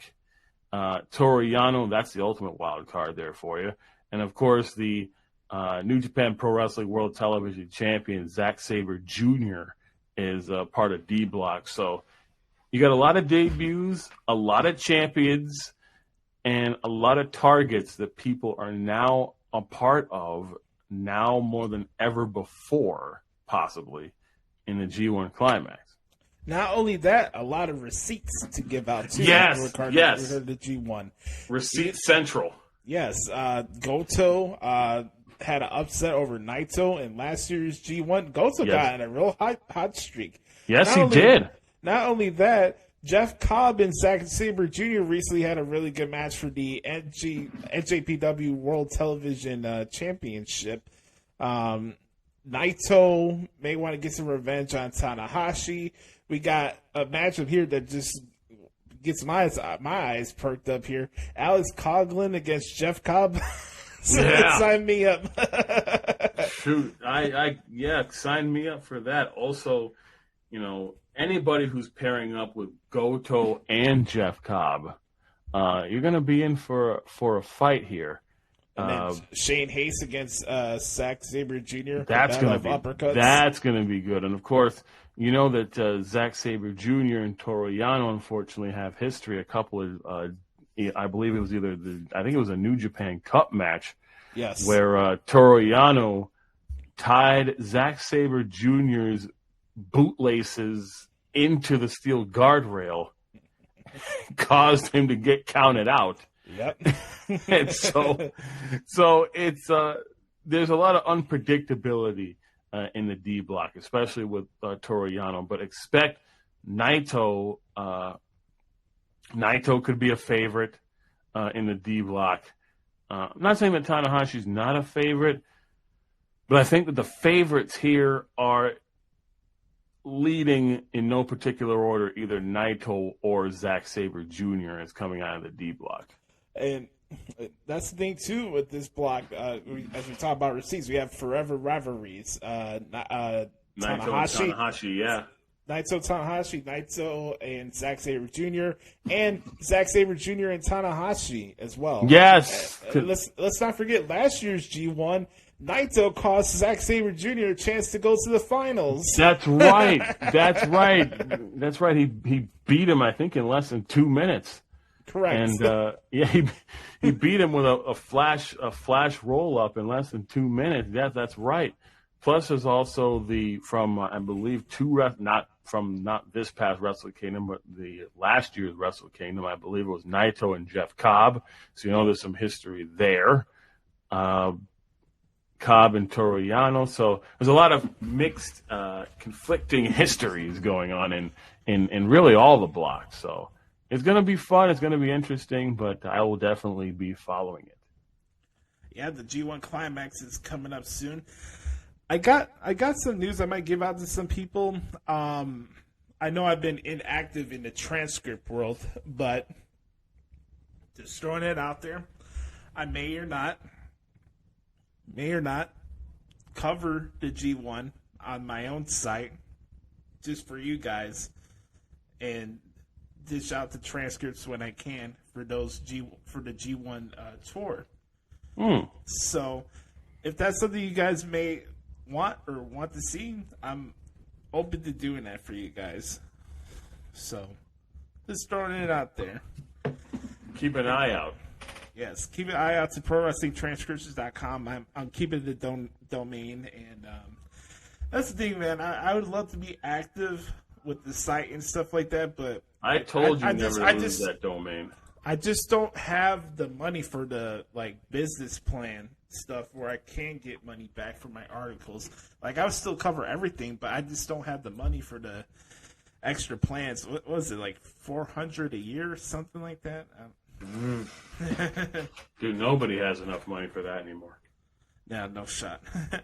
So, yeah, G1's coming up around the corner. It should be a lot of fun. A lot of interesting scenarios can come out as we head towards the Tokyo Dome, as is tradition in the world of New Japan Pro Wrestling. Shinyon Pro Wrest. So, last thing we'll discuss here, just really briefly, we're 3 weeks in as far as AEW Collision has started. I got a chance to go check out the first episode at the Madhouse on Madison, aka the United Center. Here we are 3 weeks later. I like the presentation of this show. Commentary does make a difference. If this is going to be a consistent theme, then I will consistently put over Collision over Dynamite. And here's the funny misnomer. People think I hate everything that AEW produces. No, it doesn't. I think Dynamite is a bad TV show. And that's really the gist of it. But you're talking production-wise, and I'm sorry, I had to lean back because I was getting my New Japan SAMHSA stats out, because I was looking at last year's G1 Climax. Thanks to Chris Sampson, and now I've started making my own stats now for the G1. But like you said, at the end of the day, I think what you're saying is, I think that, like you said, I think some of the pairings and matchups can use a little bit more retweaking. I think production-wise, I think that's your biggest issue. I think when it comes to Rampage, it's like an off television. Like it's not as like I think what you're trying to say is that Rampage is not aesthetically clean for you. Rampage is not just. It's just not. No, so not Rampage. Dynamite. No, Dynamite. Yeah. Yeah, Dynamite. The commentary. It's gotten a little better. Commentary is still ass. This show still doesn't have an identity. I still don't know how 1 week we go from building an AEW pay-per-view, then your next week's show's main events have something to do with Ring of Honor. It just doesn't make any sense to me. But, and Ring of Honor already has a television show. Yeah, and how blasphemous is this? And I'm going to get a lot of heat for it, but I'm just going to... Blasphemy! I'm going to just keep it 100.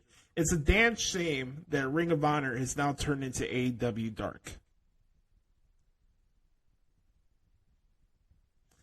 I've seen the posts on Twitter over the last couple weeks that Ring of Honor episodes have now had 13 and 14 matches attached to one particular week's episode.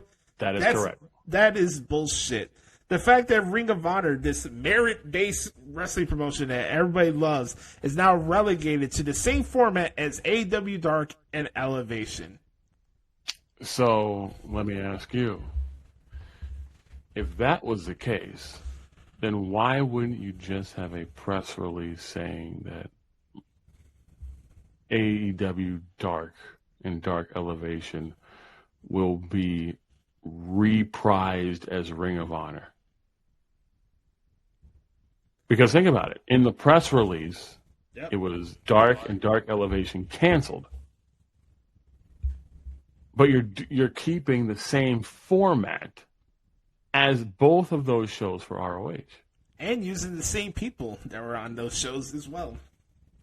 They haven't used me yet. I'm not saying that having Ring of Honor is a bad thing, because they still do those quarterly pay-per-views here and there. But I like Ring of Honor. I like Ring of Honor and what it has done for the industry before Tony Khan bought it. Yeah. And I like the fact that Ring of Honor is hopefully is still a showcase for new and unseen talent. Of course, personally speaking, if you want to look at new and unseen talent, take a look at me right here. But other than that, yes, shameless. successful. But I think that legitimate. And when it comes to the talent, though, just go on space. But I think at the end of the day, like I think with Ring of Honor, it's like Ring of Honor. I think it's like it's a potpourri, and it's like it's not like I think Ring of Honor can be great, but like okay, like I'll shoot like right here. So I'm looking at two different websites. I'm looking at AEW, and I'm looking at Ring of Honor. So here you have, and I'm not going to list them all. We have everybody under the sun. Everybody under the sun as part of Ring of Honor. Yeah. I mean, as part of AEW. Oh, Brandon Martinez, the AEW referee? Oh, that's pretty good. For some reason, Stephen Smith is the only referee of color for AEW. I don't understand it. But now, if you go to Ring of Honor's website, okay, I'm gonna give you Ring of Honor's roster page right now, really quick. So this is all that Ring of Honor has listed for their roster. And they are, okay, this is it. I'm not kidding. Ring of Honor World Champion, Claudio Castagnoli. Women's World Champion, Athena. Yes. Pure Champion, Katsuyori Shibata. World Television Champion, Samoa Joseph. Which, by the way, thank you, ZSJ. I'm now calling Samoa Joseph from now on. World Tag Team Champions, the Lucha Brothers. World Six-Man Tag Team Champions, the Embassy, Brian Cage and company. All right, this is all Ring of Honor has on their roster page, and I'm not making this up. The aforementioned Athena, Claudio, Samoan Joe, the aforementioned Athena, Claudio, Samoan Joe, the Lucha Brothers, and the Embassy. In addition to Cash Wheeler of FTR, Sebastian Bach, Chris Jericho, Dalton Castle, Daniel Garcia, Dax Harwood from FTR, both Briscoes, Mercedes Martinez, The Boys, and Wheeler Yuta. That's it. So, I think Ring of Honor, yes, I think you appreciate Ring of Honor for the name, but I think at least with Ring of Honor, previous incarnations of Ring of Honor, there was at least some structure in the meaning of why you do what you do and why things happen the way they did. And there has to be more. I like their super cards, their pay-per-views. I do like those. But I think the television just needs a little bit more substance and structure and have a little bit more rugged format as opposed to AEW, if that makes sense. Correct. Last question here for the pod this week, my man. Yeah. What is your thoughts on Collision? Good, bad, or different? And also the never-ending chronicles of drama with CM Punk.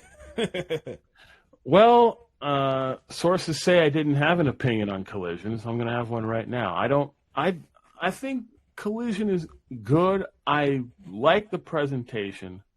I like the flow. I think that when it comes to production, I think certain, as weird as it sounds, certain colors have to match. Certain things need to happen, at least production-wise, to bring me into the show.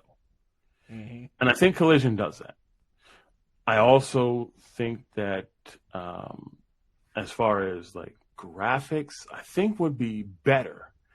Because remember how the fans loved the moving superstar match graphics back in the day? Yeah. And then WWE stopped using it for like over a decade. And then AEW comes back and some fans are like, well, you know what would set us apart? What set us apart is if you can do the moving match graphics like WWE used to do, and then they did it. I think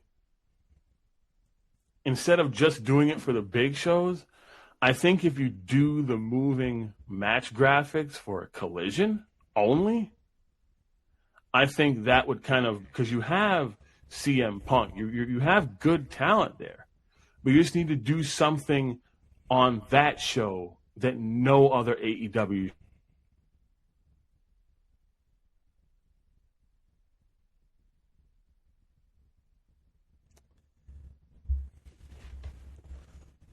Damn you, StreamYard. Hopefully we get Tony back here. Come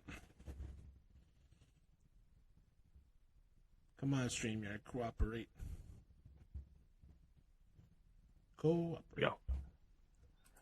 There we go. 3, 2, 1. There we go. So I love the fact that Kevin Kelly is back on national TV.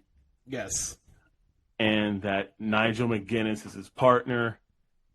Fantastic chemistry in Ring of Honor, in the original incarnation of Ring of Honor when they worked together. Check out Ring of Honor Wrestling Television if you're an Honor Club member from, back then, I want to say 2011 or 12 to when Kevin Kelly left. And Nigel can bring so much insight into not just British wrestling, but American wrestling.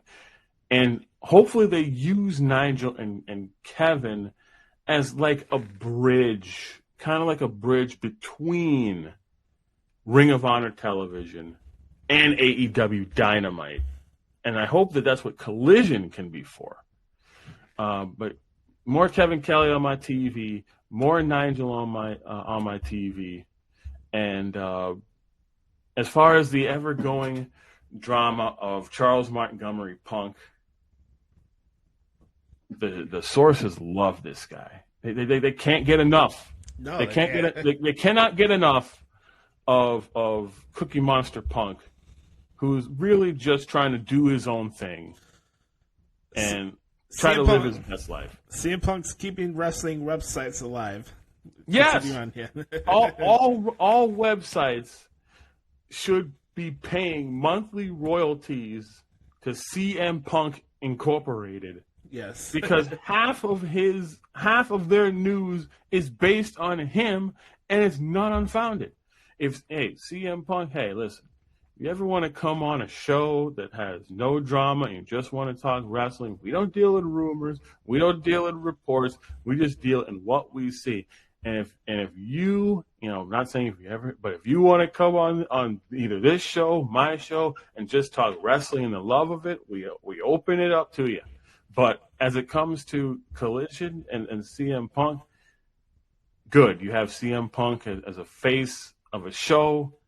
I like that because I think if you look back in the Attitude Era, there was a face, or at least one or two faces for either Raw or Nitro. Like you can say, hey, Stone Cold, okay, that's Raw. Triple H, that's on Raw. Hogan, okay, that's Nitro.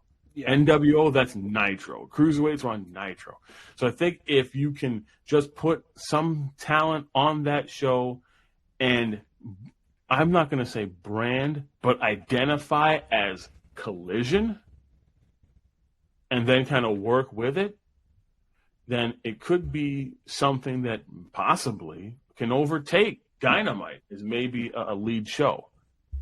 But that's possible, but, we'll see what happens. But I think Collision is good ultimately, and it's a new show, so things are going to work out. So we'll see what happens, 6 months down the line when Collision is established. There was a couple good matches on the show last night, like Will Hobbs and Dustin Rhodes was very good. More Dustin Rhodes on my TV, please. Yes, please. We deeply appreciate that. Ricky Stocks and Juice Robinson. My bad. Rock hard. Juice Robinson. And then, of course, Samoa Joe, Roderick Strong was the main event offering on Collision as the Owen continues. And I said that. The Owen continues. I'd call it that. That's what they're calling the cup. So that's what it is. The Owen. The Owen. Does it come with a free copy of Fight Forever? I hope not.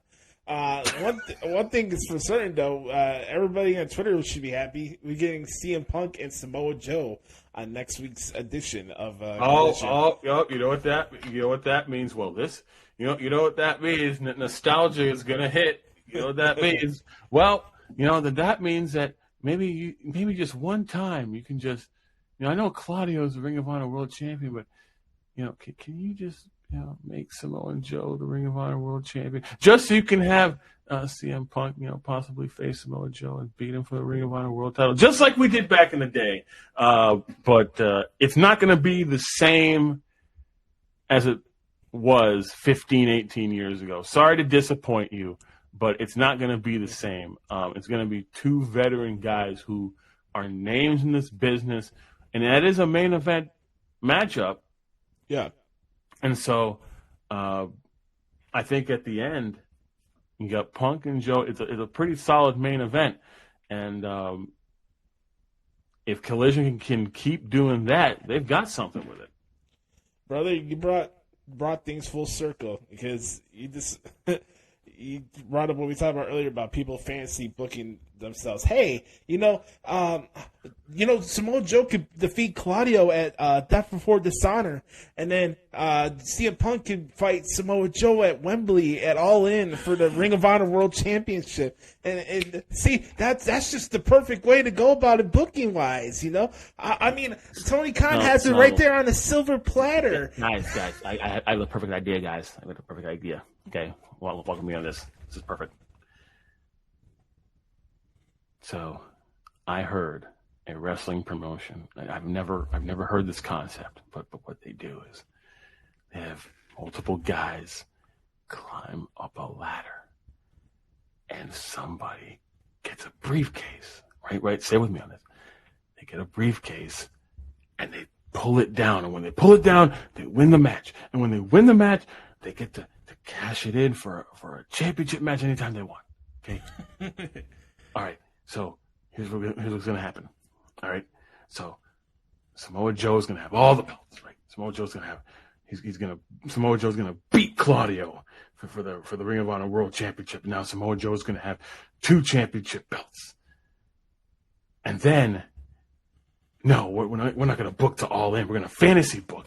So we're going to have AEW in Chicago again for Forbidden Door 3. Yes. And then it's going to be, and then what we're going to do is about 6 weeks before AEW goes to Chicago, CM Punk's contract is going to expire. That's what's going to happen. Yes, the contract is going to expire, and he's going to face Samoa Joe, who's the face of Ring of Honor, when CM Punk was the true face of Ring of Honor when he left for WWE. So CM Punk is going to face Samoa Joe in Chicago at the United Center for the Ring of Honor World Championship, and he's going to say, "Damn it, Tony Khan, if you don't meet my contract demands, I'm going to walk out and I'm going to take the Ring of Honor World Championship with me." Even though Tony Khan has already met my contract demands, but hey, what's a little bit more money? And then CM Punk, and then here Tony Khan is going to have Tony Khan's going to be in the match. And then what's going to happen? Fantasy booking, ladies and gentlemen. And then a referee's down, and then Tony Khan's going to bring out another referee, and here comes Aubrey Edwards, and then here comes Karen Jarrett with a guitar, hitting Aubrey Edwards with it, and then here comes Paul Turner after CM Punk hits Samoa Joe to go to sleep, and hits the 1, 2, 3, and the whole Chicago crowd goes nuts, and then CM Punk takes the Ring of Honor World Championship, and he goes over the barricade, and he blows a kiss right to Tony Khan, and Tony Khan's like, "Damn it, Punk!" And then CM Punk runs up the crowd. CM Punk runs up the crowd with the Ring of Honor World Championship. He runs to the Michael Jordan statue at the atrium. He runs to the Michael Jordan statue, and somehow there's a basketball hoop right outside the Michael Jordan statue. But CM Punk doesn't want to take that chance because CM Punk has had multiple foot injuries. So CM Punk just has to go home. And when he goes home, what does he do? He takes the Ring of Honor World Championship and puts it not in the fridge, but in the freezer. And that is how you fantasy book. Sorry, kids, that's not going to happen. Not with that. But I expect Joe and Punk to be a solid main event match that it's going to have people wanting to see more of it from Collision and maybe some more of it from Dynamite. I think if you treat Collision like Collision, as it should be, and you slowly build something with that show, I'm not saying it could be must watch, but I think it could be something that you want to see even more so than Dynamite. Right. And as long, it's like, hey, some fans like Raw over SmackDown. Some people like SmackDown over Raw. If you can have that with all of those shows competitively, that's a good thing for you. Yeah, big time. And here's the thing, like I brought up that scenario about All In, right? So they have this match for they're in the second round of the Owen Hart tournament. The what? During the second round of the Owen Hart tournament. My bad. What is it? The Owen. Okay, thank you. So the second round of the Owen, and then Punk defeats Joe. Now, mind you, All In is not till August 27th, so we still got time to map this out. That's why I brought up Death Before the Stunner. Yeah. Samoa Joe is going to be pissed. He's going to look for a consolation prize from Tony Khan. Tony Khan's the king of consolation prizes. And... oh, it's okay, Joe. You know what? You and Samoa Joe had some good matches back in the day. I don't know if they ever fought each other or not, but anyways. They'll fight each other at the Ring of Honor pay-per-view. And then, guess what? Because Punk defeated Joe in the Owen, he'll cash in the Owen and fight Joe at Wembley. I swear to God, that's how wrestling Twitter is. Yes, it is. Yes, it is. And then the really sad thing is, wrestling Twitter will get what it wants, and all of a sudden, hey, but isn't MJF supposed to headline Wembley? He's the AEW World Champion. There's always a problem with something that when they get what they want, there's always a problem. Yeah. Oh my God. I'm glad that Elon Musk gave people a life reminder that you don't need to spend all day on Twitter. Man, holy crap! I didn't even know that was a real thing. You could actually do that. Yeah, but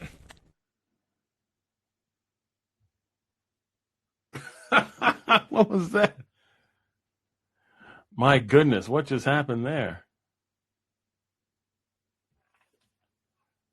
Hopefully the StreamYard thing. All right.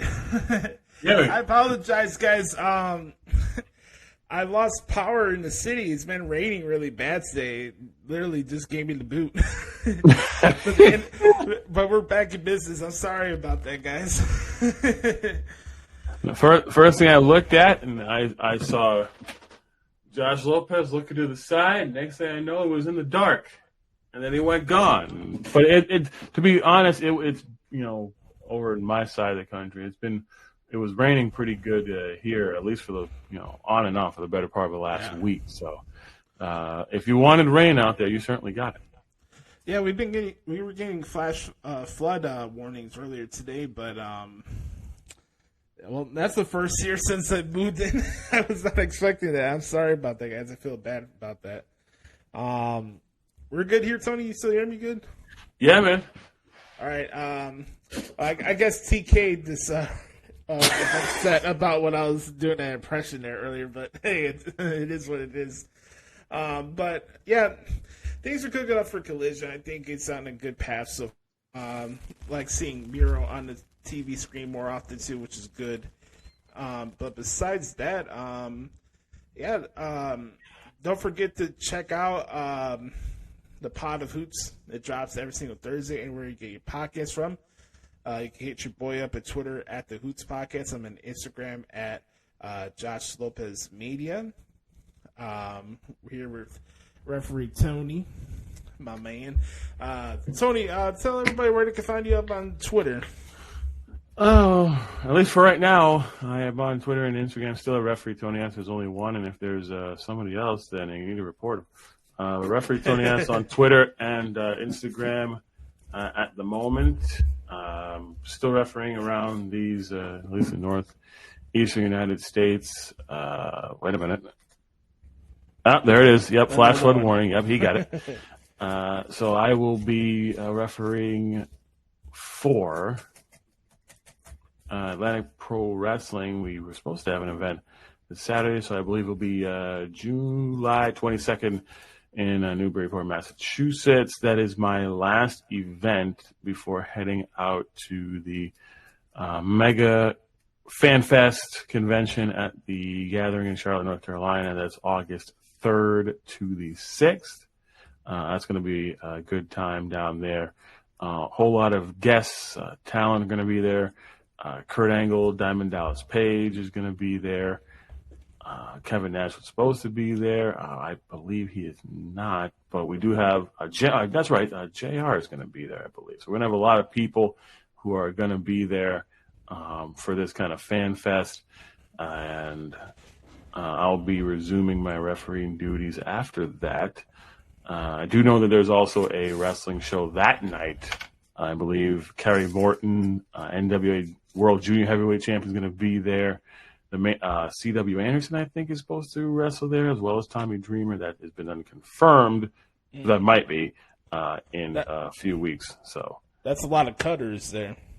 Oh well, there's a lot of cutters and Death Valley drivers going on there. But C.W. Anderson looks great. Tommy Dreamer can still go. So we'll see what happens there. But other than that, still blessed here just to be making it today. I'm still the host of the Heat Wrestling Podcast. That's coming back, and I do apologize for the lack of updates. My professional life has been taken over, and my sleep schedule and my day off schedule has been really out of whack lately. But once I get the grip of this professional thing, I will be having more interviews and more special things going on. But, Referee Tony S on Twitter and Instagram is where you can find me. And the Heat Pod on Twitter is where you can find the show account as well. And the show is on all podcast platforms, including this one. And hopefully, if I can get some good video content going, that will probably be coming up soon. I just got to figure out the mechanics and the schematics and how to work that. But, Referee Tony S on Twitter, Instagram, the Heat Pod on Twitter is where you can find me and the show. And on here, on certain occasions, if Josh has the right amount of money and is able to fly Tony Khan's private jet over here, just keep Aubrey Edwards off the jet. For Referee Tony, I'm Joshie. Thank you guys so much for hanging out with us. This is a fun I heard she has guns, by the way. I'm not surprised. You didn't? No, not those guns. Like arms. Yeah. Oh. Yeah. Well, when you're a clout chaser, I guess that's the thing. You need the flex. You need that's all I heard. That's all I heard on social media. These sources after the match of the century. That's all. That's what the sources say. Hey, listen, listen, if you have aspirations of getting into the ring, then by any and all means, you get into the ring. As for me, I love just being a referee, and that's what I love to do. So I will stay in my lane, so to speak. You can call me LeVar Ball. I will stay in my lane as a referee the way that it should be. But no, I heard, but that's hey, listen, episode of the Hoots Pod, sources say. So sources say. Yeah, sources say. I mean, hey, we had booking ideas up the wazoo today. So no, it was a pleasure to be back with you. And before we go, I normally do this. Big shout out to the man who is currently on extended hiatus from this pod. Shout out to Brother Carter, who's doing his thing and moving and traveling and getting hitched and celebrating and a new job. So, he'll be back soon, sooner than later.